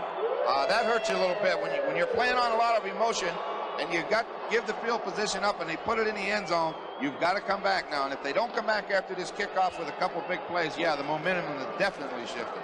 We saw this team against the BC Lions show championship form when it was pretty close out there. And this is another ball game here where they're not going to be denied. They're going to give it their best shot. They didn't get to be champions by losing, and they know that. Well, they can't afford to lose this guy. He's played outstanding football for them all year, and he's done a good job today on that big sack early in the game. Dave Cutler with the point after. And the Ottawa Rough Rider lead has been reduced to 12 points. I've got to agree with Mike Wadsworth. You know, when this football team starts putting some points on the board and when they start getting a little bit aggressive, you've got to take into consideration that they've scored so many points in so many different ways this year that you're never safe at this stage of the ball game. You know, you look back to the game on July 19th where they had the roof fall in against the Winnipeg Blue Bombers. They trailed 32-7 at halftime, but they managed to come back, and the final score was 38-28 in favor of the Winnipeg Blue Bombers. In a game that they tied against the Hamilton Tiger Cats going into the 4th quarter, it was 24-10, and the Eskimos scored 24 points in the 4th quarter. The final score 34-34. So this team is capable of exploding at any point in the ball game. And at any time and on either side of the ball. And that's the thing that Ottawa has to be careful about right now. They got the ball, but they don't want to turn it over. Braisley goes into the end zone to return this David Cutler kickoff. And he is down at the 22-yard line with 3:59 remaining in the 3rd quarter by Dan Kearns and Tom Towns. And Braisley is shaken up. He took a heck of a shot coming out of there with that kickoff right there. And boy, those Eskimos were down. They got him just around the 23, 24-yard line. Is excellent coverage on a kickoff. You can see Braisley takes it. He's looking for some place to run. He gets behind his wall, and now it's just up to him to find daylight. But the Edmonton Eskimos start to converge right there. You'll see Towns come over the top, and they put him down pretty hard. This would be a critical loss at this time with the type of a passing attack that Edmonton has. Braisley can't afford to be on that ball game, and it looks from all indications like they're testing that knee, which is not really a good indication at this time. We'll see when he gets up on his feet as to how well he can move. Wilkie's reminding Moon of the lessons now. It's time to play.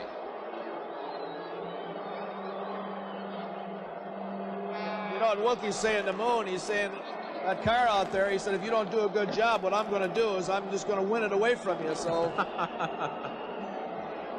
And Brazeley is having some difficulties with what appears to be his right knee, or just below it. Well, I'm not sure that's not a cramp the way they're working on it, pushing that foot up like that. They're not being particularly tender with him, so I would suspect that nothing is broken. It could very well be a cramp. At first, when they were working on his leg, it appeared as though he may have damaged an ankle. But now, Ron, you may be correct in assessing it as a cramp to his right leg. Well, you certainly hope so. It's hard to say just what they're doing, you know. He seems to be in a little bit of pain down there, but, you know, cramps are painful, but you never know when you get hit in the leg. Sometimes they just go dead. Well, I think, you know what they ought to do at this time? They just ought to have George Brancata go out there and lay his hand on it. 20-8 is the score with 3:59 remaining in the third quarter. Ottawa leads Edmonton, and Grey Cup 81 from Montreal returns in a moment. Well, as Carl Brazeley makes his way to the Ottawa bench, let's go to the Edmonton bench and Bill Stevenson. And Jim Germany, who may have given the club the emotion they needed with that touchdown. Jim, tell us about it. Well, it was just a basic blast play up the middle. It was excellent blocking. Neil was the lead blocker. I just dove over the top. We needed that touchdown. I hope that has set the team on fire, and hopefully we could come back and try to pull this game out. This club seems now to have the emotion it did not have in the first half, Jim. Well, I tell you what, Ottawa came out and surprised us, and we sort of... Let's go to the field. We'll be back in a moment.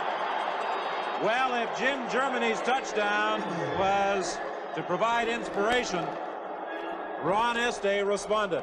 That's just a super play right there. The Ottawa football team's got to move the ball in this series of downs. They don't want to turn it over around that 40-yard line again and give Edmonton the chance now to really get things their way. That was a big, big play for the Eskimos, but it really hurt Ottawa. They need a first down here badly, Ron, to improve that field position down here. You better be careful with that 2nd and 30 or whatever that is. JC will get it for you. Watts taking off. He fumbles the football. It's loose. Picked up by the Edmonton Eskimos at the 3. Dale Potter pounced on the loose football. Well, that's just what they didn't want to have happen down there. That is a critical, critical place to turn that ball over, especially to a team like the Eskimos that are trying to get back on their feet. And it looks like the momentum's their favor. Ottawa seems to have lost a little of their emotion. Watts rolls to his left again. He tries to cut inside. Kepley's going to come in from the side, and he gets hit on the other side by Parker, and the ball falls loose. Ottawa looks like they're going to pick it up, but Dale Potter finds it about the 3. Well, you know, Watts has run that option play 8 million times at Oklahoma, and one thing he knows for sure, when he's running to his left side, he don't carry the ball in his right hand. He carried the ball in an exposed position and got it knocked loose. So now it's 1st and goal, Edmonton, from the 3-yard line. Neil Lumsden stopped at the goal line. There was also a penalty flag on the play.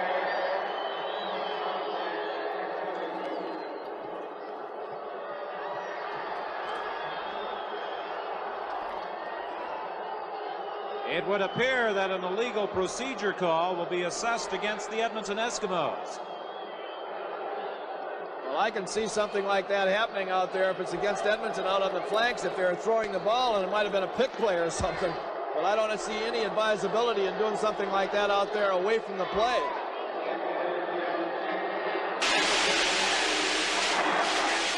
We just got too much crowd noise here. We can't hear a thing. It looked like it was illegal. What was it, Ron? Did you notice? Illegal procedure. Illegal procedure. So that moves the ball back to the 8-yard line. It will be 1st and goal from that point. 2:30 the time left in this third quarter. 20-8 is the score. It was 20-1 at halftime in favor of the Ottawa Rough Riders. Watch for him looking for Scott right here. Pass is complete at the 3-yard line. Marco Sincar on the receiving end of the throw. That's a tough pass to cover. There's nothing fancy there. He just goes down about 3 steps, breaks out. Moon just takes a quick roll. He throws it right on the money, and the defensive back's in good position, but there's not much you're going to do about that. That's what we call a sprint right pass, where they just go down and just bend right out, and he just sprints out to them and leads them away from the defensive coverage and go for the first down. So now it's 2nd and goal from the 3. That's the point where they started this series after the fumble recovery before the penalty. Moon rolling to his left. He should score. No, he stopped short. He does not score. I thought he would make it, but he was stopped short. John Sutton was the man who stopped him from crossing the goal line. It appeared as though he had room to get into the end zone, but he was stopped. You can't say enough about the play Sutton just made. He come up out of that end zone, and he put the head down, and he was going to cut Moon off at the corner, and he did, straight on. Let's hope he's not hurt too bad. Moon gets the good block that he needs on the outside, and he gets outside clean, and now it's just a race. Sovietta's coming after him, and he's going to try to sneak into the end zone, and you're going to see Sutton come in here with his head down right there, and he stopped him short, but he paid for it. Well, they can't afford to have two of those guys defensive backs out of there. They're in really, really sad trouble. John Sutton, the injured back. Carl Brazeley was shaken up earlier in this quarter. Let's look at it once again. You're going to see Lumsden outside. He makes a great block and cuts the defensive end and gets Moon outside, and he thinks he can run to that end zone. He's going to try to sneak in here down low, but Sutton gets underneath him right there and stops the penetration. I don't think that Kelly anticipated Sutton coming up from behind him. Had Kelly simply turned around, he could have thrown the block that would have allowed Moon to get into the end zone. And something else, I don't think he anticipated Sutton being able to stop Moon that quick. And Art Darts just pointed out to me that Brazeley's back in the ball game too, over on the other corner, number 7. And boy, I'll tell you, Ron, he must have had a cramp or something, because when he got up, he put on the best show for anybody being hurt that I've ever seen. Maybe he was just trying to throw off the Edmonton Eskimos. Well, Glenn Cook into the ball game as Jonathan Sutton makes his way to the Ottawa bench, and he is groggy.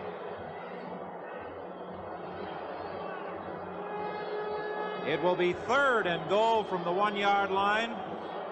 There's 2 plays that they can run right here. They'll either run the quarterback sneak with Moon, because he's a big, strong quarterback that can lunge forward in there, or they're going to lead with Lumsden again and give it to Germany. Well, which one are they going to do? I'll guess that they'll give it to Germany. What do you guess? I think you'll keep it. I think Moon takes it. Probably I'll give it to Lumsden. We're both wrong. If they give it to Germany, he has to hold it in his right hand. As you may notice, he can't hold that ball in the left hand because of that bad finger. All right, they've got their short yardage unit in. It's 3rd and goal from the 1. Moon keeps. Touchdown. All right. That's what you call a blind hog finding an acorn, Ron. You finally got one. I was surprised he went over the top. That's very surprising.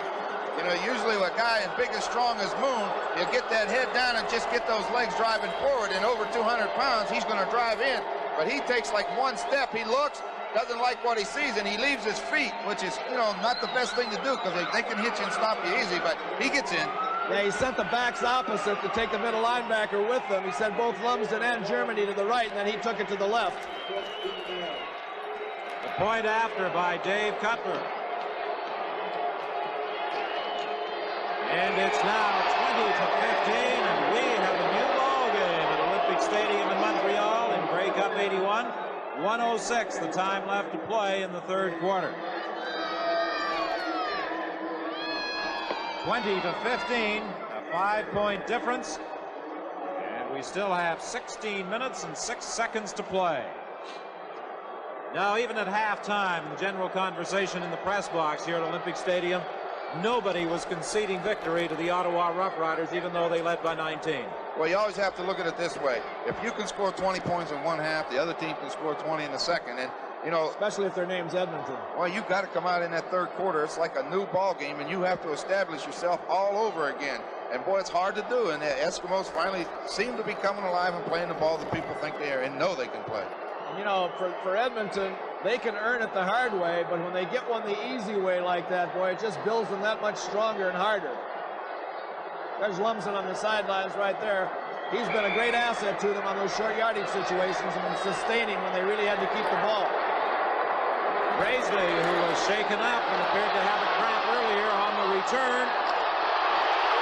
He breaks it out to the 39-yard line with 59 seconds remaining in the quarter. James Barker was the man who arrested his progress.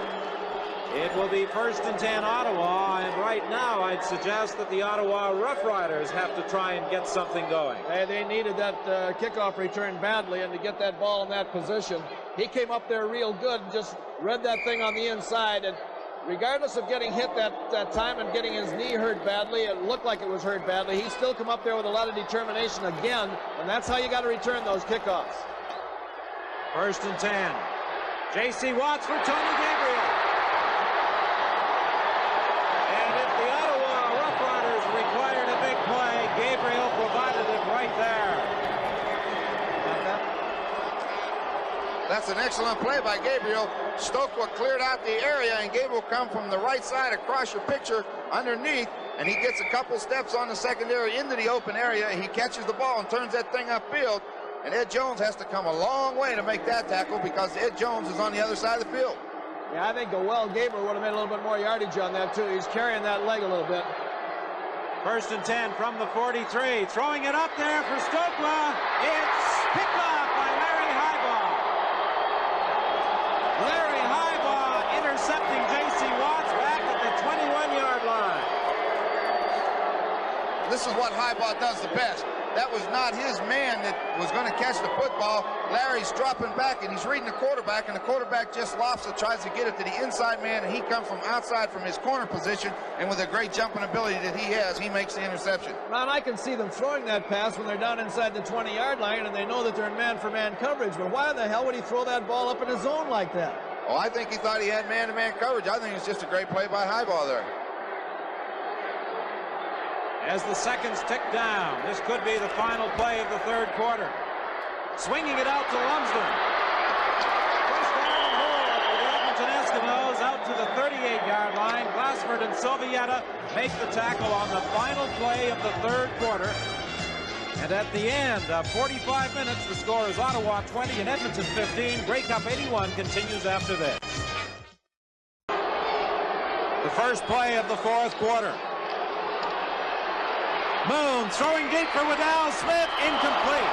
Good defensive play by Carl Brazeley to deflect that ball away from Waddell Smith streaking down the sidelines. Almost turned that one over again. It was just a regular sprint out pass again, and Waddell Smith turned up, and he put something on that ball, or Brazeley would have had that interception, Ron. Yeah, Moon gets outside. He's got Waddell Smith taking the seam. He tries to throw it on a line because he's got the free safety coming that way. He has to throw it a little bit more to the outside than he wanted to. He wanted to lead him into the middle, but when you got that safety in there, you can't do it, and it's a good defensive play by Brazeley. 2nd and 10 from the 38.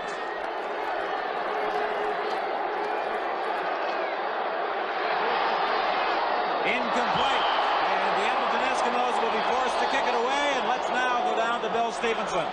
Highbaugh made the interception, and he made a great one. The anticipation and timing, Larry, I thought was tremendous. Thank you. We were in our halfback blitz, and I just happened to read where the quarterback was throwing the ball, and I just went for it. And that means you've had an interception in last year's Grey Cup and now one in this year. Yes, and, you know, just hope we can get a couple more to pull this game out of here. Ottawa playing very well. This is the best they played all year, and, you know, they deserve to be ahead right now because they're playing really great football. Larry Highbaugh. Well, both sides have been playing some great football so far this afternoon. Tremendous kick by Hank Olisic. Calvin Kirk back to his own 9. A penalty flag flies as Kirk breaks a couple of tackles and gets out to the 35-yard line. But there's a penalty flag back at the 10-yard line. You're going to get a clip. They hit Tommy Towns in the back. This is one of those debatable things, whether Towns turned or whether the guy hit him. But he definitely was hit in the back when the referee was looking, that's for sure. Well, I don't know. They put the rule in so that we can return punts and make the game more lively and get people to be excited about nice returns and throw the flag down every time a good return is made. You can't cheat, Leo. No cheating. A 64-yard kick by Hank Olisic, and here's where the clip takes place. I think you're almost able to see it. Right in here, Tom Towns is going to get hit in the back. Right there, he gets hit. And that's what the referee saw, and that's what he called. You see how that happens, though, Ron? At the last minute there, he turns his back. The guy has already committed himself by direction, and that never should be called. Well, they're in a bad shape down here right now as far as Ottawa's concerned. They've got to come out of here. From the 8, 1st and 10. Sam Platt finds some room, and he is out to about the 17-yard line. Here's Brian Williams. Billy Hardy, you seem to be beating yourselves. Well, we made a few mistakes. Edmonton a little intensity, so they got the upper hand on us right now. We can make a few big plays and change the momentum around. We can get it back, take over the last quarter. Well, Billy Hardy has certainly played a strong game defensively for the Rough Riders, knocking down one very important pass, intercepting another. It's 2nd and 2 yards for Ottawa over the middle. Gabriel first down at the 21. I'll tell you, you got to be impressed with J.C. Watts. I mean, there's a kid that's right down in the shadow of his goal line, dropping back out of there like he's been in the league for 20 years and just throwing that ball with precision timing right in there to Gabriel for that key first down. Well, I think he's doing a great job. Conversely, the other guy that's the all-time all-star, Moon, looks like he's a little bit uptight. When there were some suggestions earlier in the week that Tony Gabriel might not be able to play because of that injured knee, I think everybody here knew that a team of wild horses wouldn't keep Gabe out of the game. The question was, how good would that knee stand up? Well, it has stood up. Grey Cup 81 from Montreal returns in a moment. 12:51 the time remaining in Grey Cup 81. A first down for Ottawa at their own 21. Ed Jones injured on that last play and stopping Tony Gabriel. His spot being taken by Pete Labaretta. Calvin Kirk trying to get outside a very high fly. He goes out of bounds. That will be close to another first down. The last two plays, J.C. Watt on the 2nd down short yardage. Gabriel is inside Ed Jones to start with. He just dumps it over the middle, and Gabriel's hard to bring down. This time, Kirk just comes off about 3 steps and stops. Larry Highball will give you a cushion as you come off the line, and J.C. Watt took advantage of it. So the last 2 plays, he's taken advantage of 2 things that Edmonton can't stop. What they got to do right here, Ron, is they'd like to score if they could or get down to kick a score, but what they got to do is move the ball over midfield so that they can punt and get field position. Gabriel again loses the football. It's still loose. They whistle it down.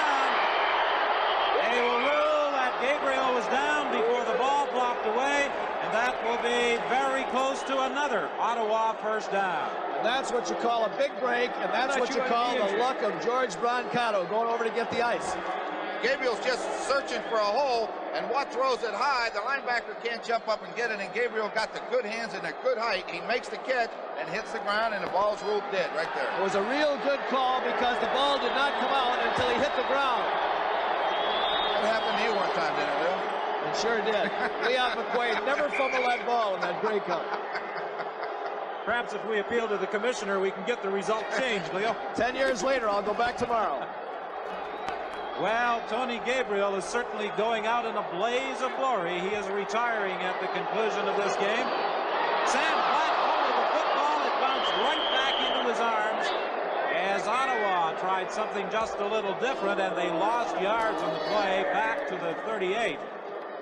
Well, I'm surprised that George doesn't head over to the bench on that one right there because they couldn't afford to cough up that ball at this stage. But George is lucky. Let me tell you, at the end of the season, I'm going to take him up north. I'm going to spin him around 3 times and have him head in one direction. And then I'm going to buy every step of land that he walks on. I'll have gold mines, silver mines, copper mines, the whole thing. It's 2nd and 13. Casey Watts with a great pass for over 200 yards, but not this one, and he is decked at the 45. Dave Fennell, good pursuit by the big nose guard to bring him down. Well, they almost accomplished, Ron, what they wanted to accomplish here. They almost got the ball to midfield.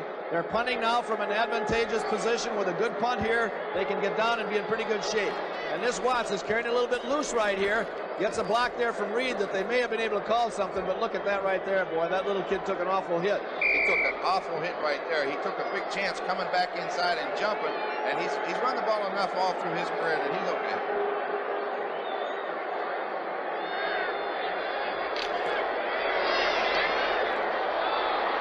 Morgan kicking it to Marco Sintar at the 28. Nowhere to go. He is down at the 31. Rick Sovieta, the first man downfield, and he has performed well on special teams throughout the entire season for Ottawa. Sincar's return restricted to 3 yards after a 38-yard kick by Jerry Organ. They can't afford to give Edmonton even one first down here with the way that Olisic can kick the ball, because if they exchange the possession of the ball throughout this fourth quarter, Olisic is going to kick in a hole ultimately that'll get Cutler close enough to get those points.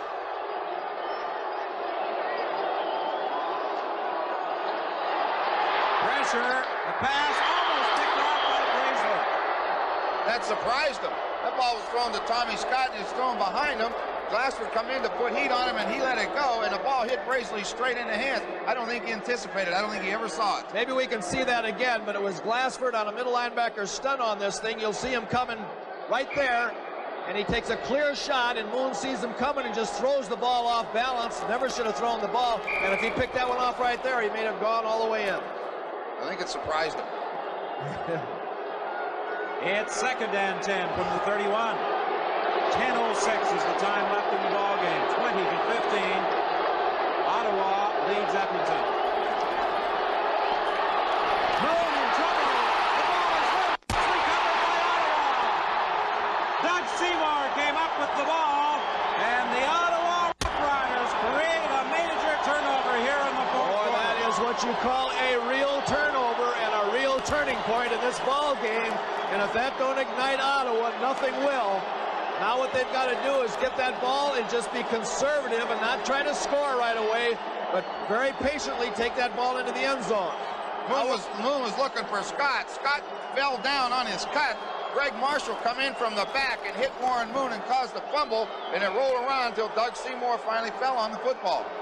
Great play by the Ottawa defense. Now he's got to be patient, and he's got to show some experience right here. Experience that he doesn't have. But I'll tell you one thing, he's going to go down trying, because this kid's got a lot of guts. 1st and 10 from the 23. Setting up the screen to Platt. Platt is caught immediately by middle linebacker Dan Kepley. Doug Seymour, who started the year with British Columbia, was traded to Ottawa for a draft choice, coming up with a very vital fumble recovery here in the fourth quarter. And the Ottawa Rough Riders, although they face a 2nd and 13 situation, are in position to add to their 5-point lead. This will be a great place right here for that screen pass. They won't be expecting it down this close, but I don't think they'll do it down here.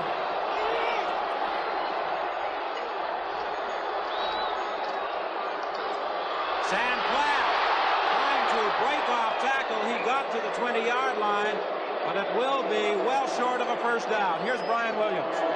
Doug Seymour recovered that Edmonton fumble. What happened? Well, I think one of our ends hit him, knocked the ball loose, just happened to be there and fall on it. You guys, break for us. You guys seem to be sleeping when you came out in the second half. Maybe a bit tense, like Edmonton was in the first half. I don't know. We're just not playing ball like we were the first half. He's got to smarten up and play harder. That was a good run by Sam Platt right there. He put a good move on Este, I believe, and put the ball in front of the goalpost. Even if he doesn't like the first down, he's got it in front. That's what he wanted to do, no question about it. Get it right there where they can kick it in. A successful field goal attempt by Jerry Organ could be big at this juncture of the ball game. He puts it through. I believe the momentum that we talked about that they lost a little bit earlier has evened itself out right now. That was a big play for Ottawa, recovering that fumble, and they look like a little bit different football team right now. And now it's an 8-point lead for the Ottawa Rough Riders. Touchdown and a 2-point conversion. And we could have overtime. I don't think anybody expected that either. The Eskimos scrimmage 1st and 10 from their own 35 with 8:09 left to play.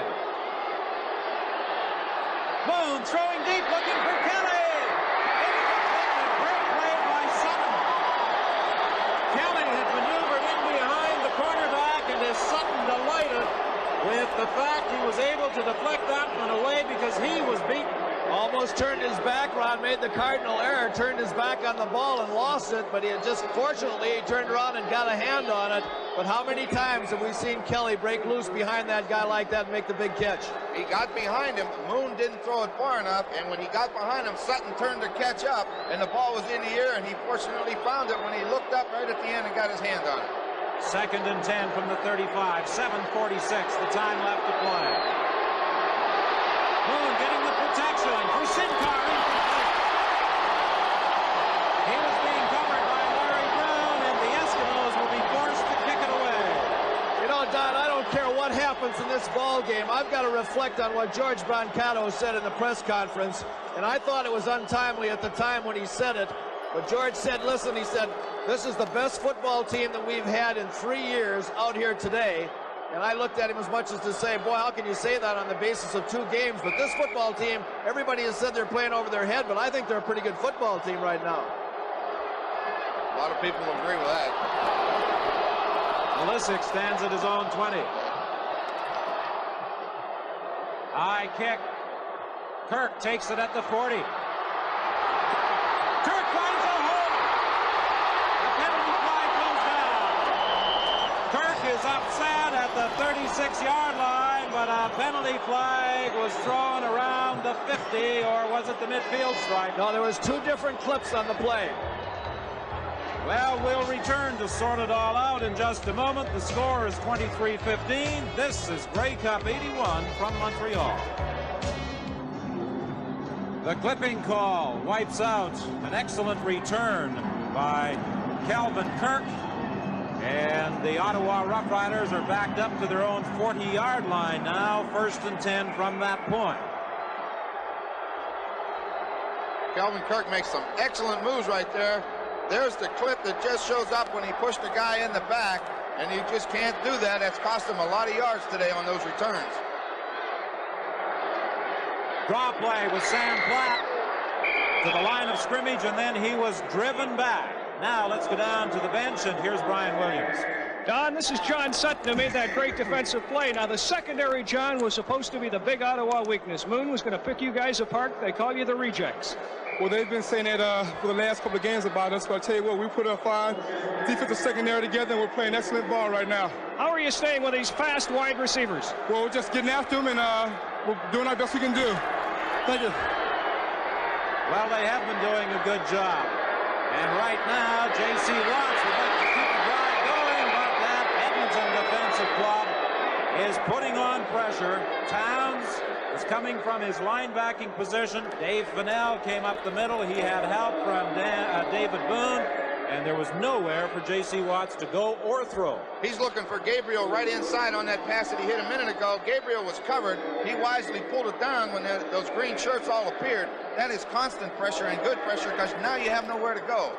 That showed a lot of class on that too, Ron, because he could have thrown it away. And for a rookie in a critical position like that, it's a mistake that they oftentimes make. But he pulled it down, as you said, did the safe thing. Third down kick by Jerry Organ. Bounces to Sincar, and Sincar stopped at the 35-yard line. Well, you know, the Football Reporters of Canada inducted 4 of their members into the CFL Football Hall of Fame yesterday. 3 of the 4 inductees admitted posthumously were former Canadian sports editors Vern de Geer from Montreal, Tony Allen from Winnipeg, and Dave Dryberg from Regina. Also admitted was longtime Winnipeg broadcaster Jack Wells. And of course, I'm sure as everyone is aware, Cactus, as he is affectionately nicknamed, the father of our Grey Cup host, John Wells. And we congratulate Cactus on being inducted into the Football Hall of Fame. Warren Moon getting away from pressure. He's got a receiver, Tommy Scott open, and Scott goes out of bounds at the 40-yard line. Another big catch by number 22, Tom Scott. What happened here is Moon rolled to his left, and he's looking backside for Scott on an out or a post by the outside receiver. He looks backside. Now he gets some pressure, he steps underneath it, and now he does what he does the best. Scott, in turn, comes back to the inside and finds a hole away from Larry Brune, and Warren Moon finds him. So that's excellent thinking on the move, like by Scott and Moon. A 33-yard gain, Moon to Scott. First down, Edmonton at the 41 of Ottawa with 5:15 left to play. Sincar out of bounds. First down, Edmonton. Larry Brune took Sincar out. In that defense that they're in that time, and maybe we can see it again, Glassford reads the quarterback for the sprint play, The quarterback starts his sprint, and Glassford starts his penetration right here and gets up in his face. You can't see him right there, but he's stunning with the quarterback and penetrating and getting with the quarterback on that, and that's a difficult block as far as the offensive line is concerned. 1st and 10, Edmonton at the 25 of Ottawa. 4:55 left to play in the game. 23-15. Ottawa leading Edmonton. Moon throwing to Neil Lumsden. He breaks 1, 2 tackles down to the goal line. He will stop at the 1. That's a great play right there. They slipped Germany out underneath the backers as they hit him earlier, and then he slid to the middle, and then Lumsden went right up the seam, and Moon found him, and he's outside the linebackers. You'll see it. Moon looks, Germany's underneath, and then he just dumps the ball to Lumsden, and Lumsden's outside the backers, and it's a great hit right here by Phelps to keep him from going into the end zone. Neil Lumsden, with only 21 catches all season, has already wrapped his hands around 9 this afternoon.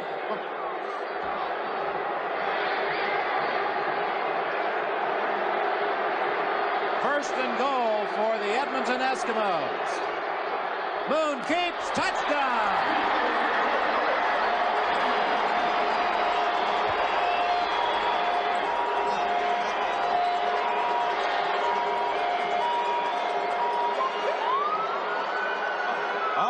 We have the ex-coaches here with us. Do you go for 1 or 2 points? I think you got to go for 2. There's plenty of time left, but I still think you got to go for 2 in this case. I think you go for 2 right now. You go for 2 for a lot of reasons. Number 1, to get even with the other people, but number 2, to put the pressure on them. Because if you don't go for 2 and you just make 1, it takes a little bit of pressure off of Ottawa.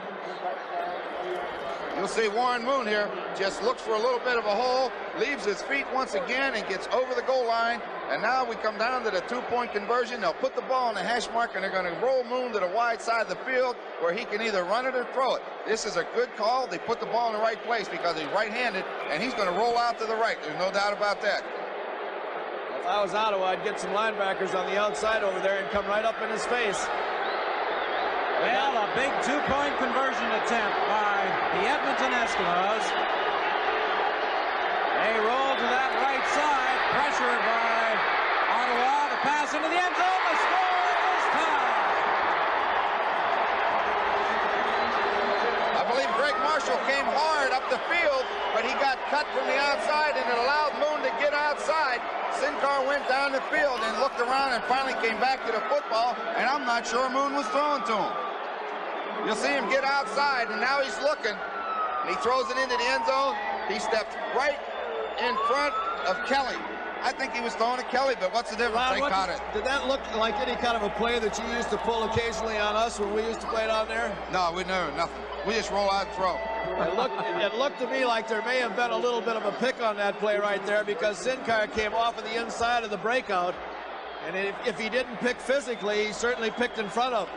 Well, you see Moon gets outside. He throws it in there. See it? And Sincar came back from the outside. He ran an out pattern, and then when Moon scrambled, he came back inside. I wish we could get a good look from that at a different angle because it looked like they were running the inside receiver into the coverage on the outside and bringing Sincar underneath. 4:05, the time left to play. The score is tied at 23. And I caution our CTV confreres, Pat Marsden, Frank Rickey, and Mike Wadsworth not to go away, because we might just have overtime. 4 minutes left on a lot of time. Edmonton wants to pin them deep, and Ottawa's looking for that good return right now. Braisley starts out from the 10. Braisley dives out to the 33-yard line. You don't get any place on those kickoff returns looking and jockeying for position. You got to take that ball and start upfield and keep going with it, Ron. I don't know, Leo. He had nowhere to go. The best thing he did is he didn't run backwards. He just got up there and didn't see anything he wanted and dove to get that extra yard and keep the ball in as good a field position as possible. Well, it's like that guy said that got caught in the house with somebody else's wife. He said, "Where's the door?" And she said, "Which door?" And he said, "You want me to make one?" That's what he should have done on that one. He should have made a door and just headed right up the field. You're a beauty. It's 1st and 10, Ottawa. The Rough Riders scrimmaging at their own 33. The seconds ticking away. 3:45 now left in the game. The score tied at 23. Watts throwing for Stokely, incomplete. It's a good thing he threw that ball out of bounds because he was running into double coverage back there. He had McLeod coming over the top, and it would have taken an excellent throw. He couldn't have got that one in there, I don't believe, so he threw it out of bounds.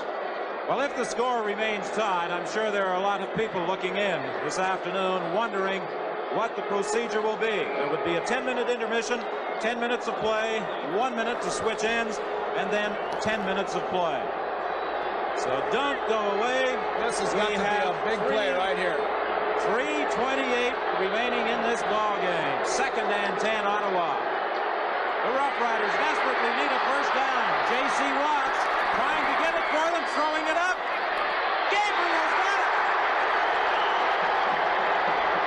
What a catch by Tony Gabriel. There was a flag on the play. They're both fighting for position on that thing. This is going to be interesting.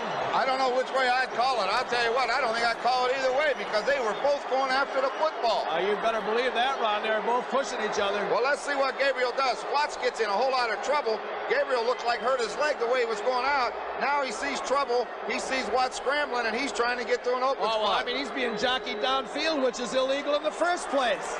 Well, let's see. They're still talking. That is definitely interference against Gabriel. Now, I don't know how they're going to call it. I'll tell you one thing. Gabriel hurt his leg a little bit. He's limping pretty good now. What determination and what effort by Tony Gabriel. He doesn't want to come out of the ball game. He's looking over at the bench. George Brancato appears to be indicating that he wants him to come out. He's way out on the field.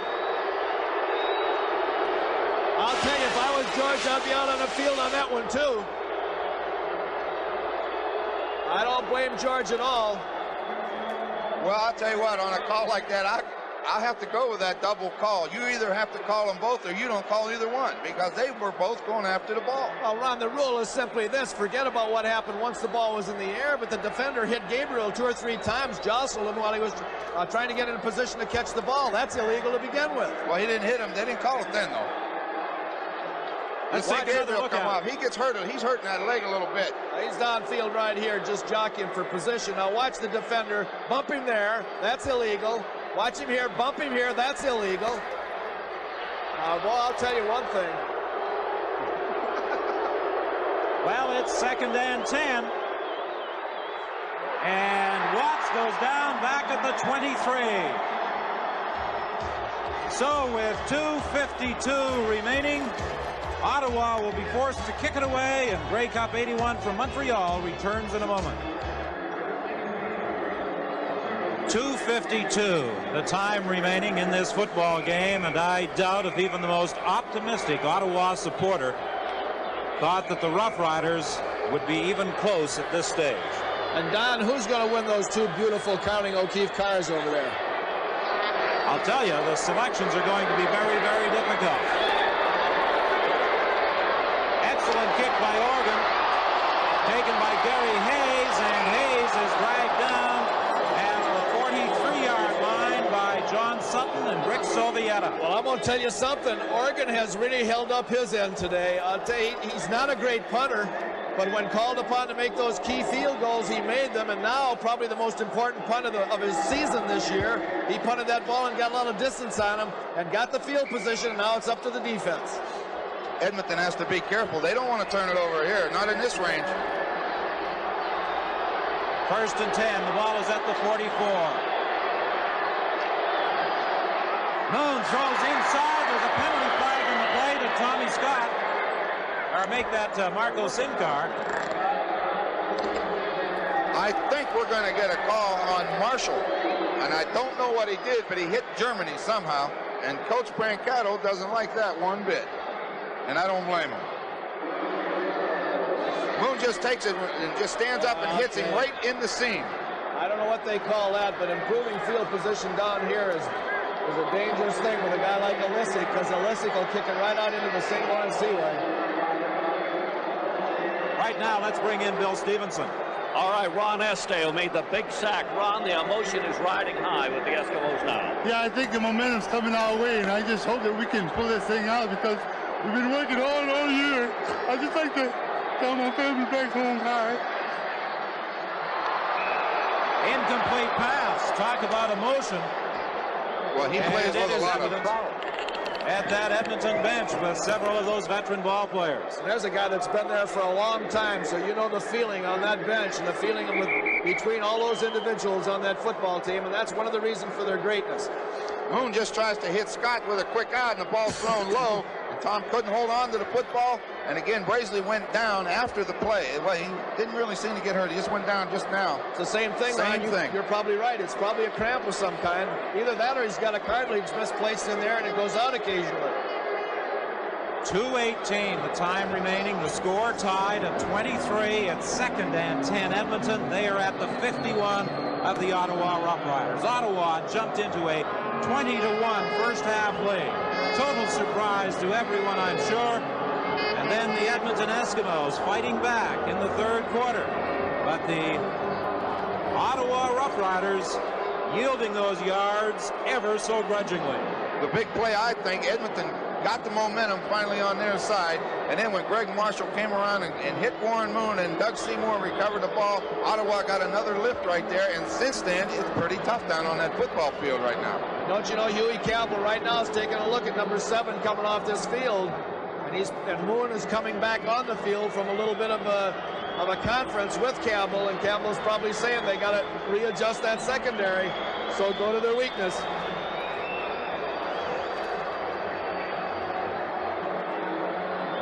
Now, if they get close enough and the clock gets wound down enough, one thing to keep in mind, I don't know if they use it or not, but one thing to keep in mind is that the Lumsden can kick, and they could quick kick into the end zone and get that point.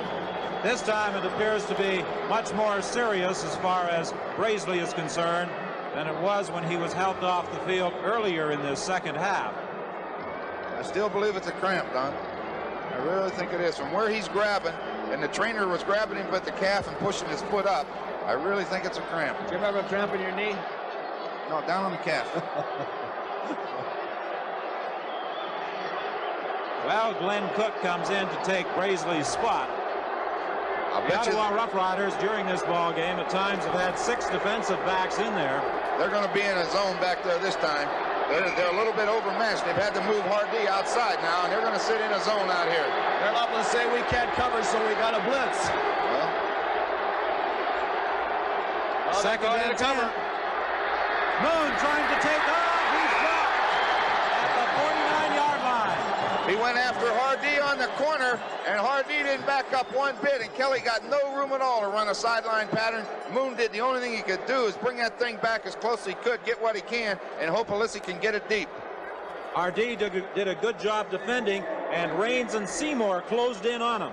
That's a good play by Ottawa. Billy Hardy made an excellent play out on the corner. He didn't back up one bit. Roncano is going crazy on the sidelines trying to get his team adjusted, and I know that he's telling them, whatever you do now, don't go for the rush.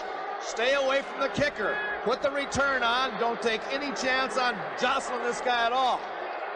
Only one guy coming in there. Everybody else is going back to set it up. Kirk takes it in the end zone. He gets out. And he gets out to the 12-yard line before he's stopped by Lamorato. 1:43 is the time left to play. That's good running right there by Kirk. He brought that thing out in a lot of traffic and cut back. Watch him. He comes up in. He's got nowhere to go. He's just fishing around. He's got good balance. They're trying to steal the ball. He hangs on, and he's still not down. That is good running. That Hardy is not a devastating blocker, but he belly bumped that one guy out of the way down there. That was a 53-yard kick.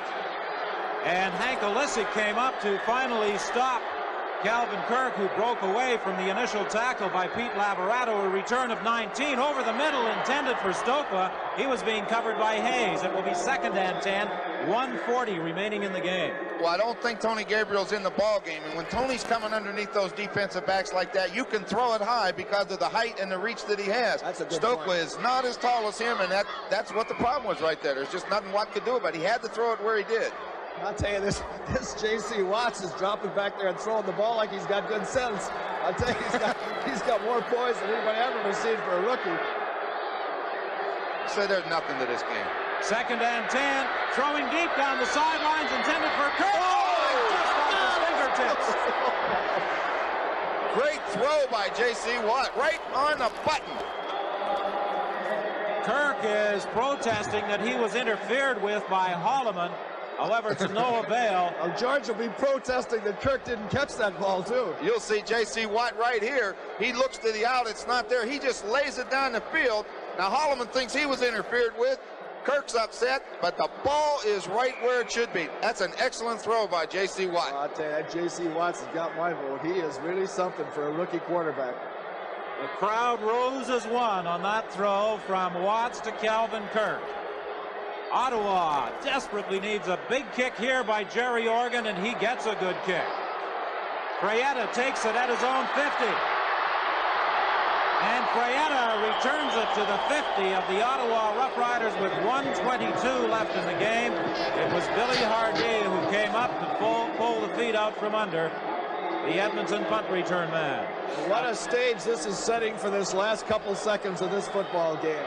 Things are going to get interesting if the Edmonton Eskimos pick up about 10 yards, because Illicik can reach that end zone, and there's anything can happen then. That's the big thing right there, Ryan. I mean, you can exchange with them, and as far as ball control is concerned, you can hold them defensively, but watch that Illicik's punting. Jim Germany fighting his way down to the 42-yard line. Now they're moving into field goal range for Dave Cutler. Well, I'll tell you, it's I don't know which hand Germany likes to carry the football in. Most backs have a preference. When things are tough, they want to carry it in certain ones. Germany's got it tucked in that right arm, which is into the traffic, into the inside, and he gets a lot of hits on it and hangs on. You hope that's the arm he likes to carry it in anyway, because he had it exposed. As you say, Leo, you don't like to carry that ball to the inside. Well, the only other overtime game in Grey Cup history, 1961. And, of course, that was the memorable contest at CNE Stadium in Toronto, where Kenny Payne scored the winning touchdown as the Blue Bombers beat Hamilton. 1:15 is the time left to play. If they get one more first down here with the time running down, Illicik will probably be the guy. Well, not this first down, but one more 10-yarder. Moon for the first down on second and short yardage with now 1:04 left to play. They'll position that ball at the 39 of the Ottawa Rough Riders. I don't think you're going to see the ball in the air again, Ron, until they punt it or kick a field goal here. What do you think? I don't know. You always say, Leo, you got to do what got you here, and Moon's going to, I think he's got to roll out with that football, and if it's not there, run it. But he's going to move it better throwing it. Let's see what happens. We're into the final rolling minute. Right. Hand off to Germany. Germany finds some room. He's down to the 30-yard line. 44 seconds remain. I think they're just going to keep it on the ground here, and if they get any closer, they're not even going to take a chance, I don't think, with Cutler kicking the field goal. I think they'll let Illicik just put it out of the ballpark. Well, how about these selections? The offensive player of the game, J.C. Watts. The defensive player of the game, John Glassford. And the Canadian player of the game, Neil Lumsden. I think they're good choices. John Glassford is amazing. You know that? Germany makes a super run right there. He gets hit by everybody, but he gets it down to where they got that short yardage in, and I think Moon's going to take it again. Oh, the way he got hit right there, he could have coughed up that ball, too. Well, he did get hit. Second and less than a yard. 27 seconds remain. Germany breaks that tackle to the 21-yard line. Watch that clock. Don't make any mistakes. And at the Edmonton bench, 2 quarterback sneaks here, and then just to take the clock down close enough and then kick it out of sight. Well, they're bringing in the instructions. Waddell Smith and them, they were talking to Cal Murphy and Hugh Campbell, so whatever, they know exactly what they're going to do. Well, that Ottawa football team deserves so much credit. What a gallant bunch of football players they were this afternoon. It's 1st and 10. The ball is at the 22. The clock is running. Germany again to the 20-yard line with 6 seconds remaining. What do you do? William Mitchell made the tackle. Now, you go for the three-pointer, or do you kick it out of the end zone? At this position right here, you definitely go for the three-pointer because you're close enough and you're taking advantage now of that long snap to the punter. Unless they just get Illicik back in a quick kick position, let him punt from there. But if you're going to throw it way back to that punter, you're taking a chance. Otherwise, the field goal comes in. 6 seconds remain in the game. A timeout has been called. Grey Cup 81 from Montreal will return for the final 6 seconds in a moment. All the drama of Grey Cup 81 riding on one kick. A field goal attempt by Jay Cutler from 27 yards out. 6 seconds remain in the clock. 3 people in the end zone to kick it back up and it's through. Cutler puts it through. And with 3 seconds to play, it's Edmonton 26, Ottawa 23. You got to be happy if you're an Eskimo fan, but the Rough Riders, they show the dejection. Now, I can remember losing one on the last play, and there's not a worse feeling in the world. Boy, Cutler looks like he does it all the time. He didn't even get excited. But what a football game. Well, I'm speechless. I'll tell you, it just looked to me like Sutton almost got there. If he extended his body, he might have gotten in front of the ball there. But what a disappointment for those Ottawa fans after playing such a magnificent game this afternoon. And you can see those players, they're just absolutely deflated there. But they have nothing at all to be ashamed of. They've had a fantastic Grey Cup here this afternoon. In the face of insurmountable odds, they almost pulled off probably the biggest upset of all time in Grey Cup games. Well, 3 seconds remain to be played. Hugh Campbell still shouting instructions to his players. I think you'll see about 7 or 8 people dropping back. I don't anticipate much more than a 3-man rush. J.C. Watts will not get a chance to go. He knocks over the official, still trying to get that pass away. Watts is going to run with the football. But he is, well, he pitches it off to Stokely. That's fighting right down to the end, boy. At the 50-yard line, and that is the ball game. And the Edmonton Eskimos add another page to the CFL record book, the first team to ever win 4 consecutive Grey Cups.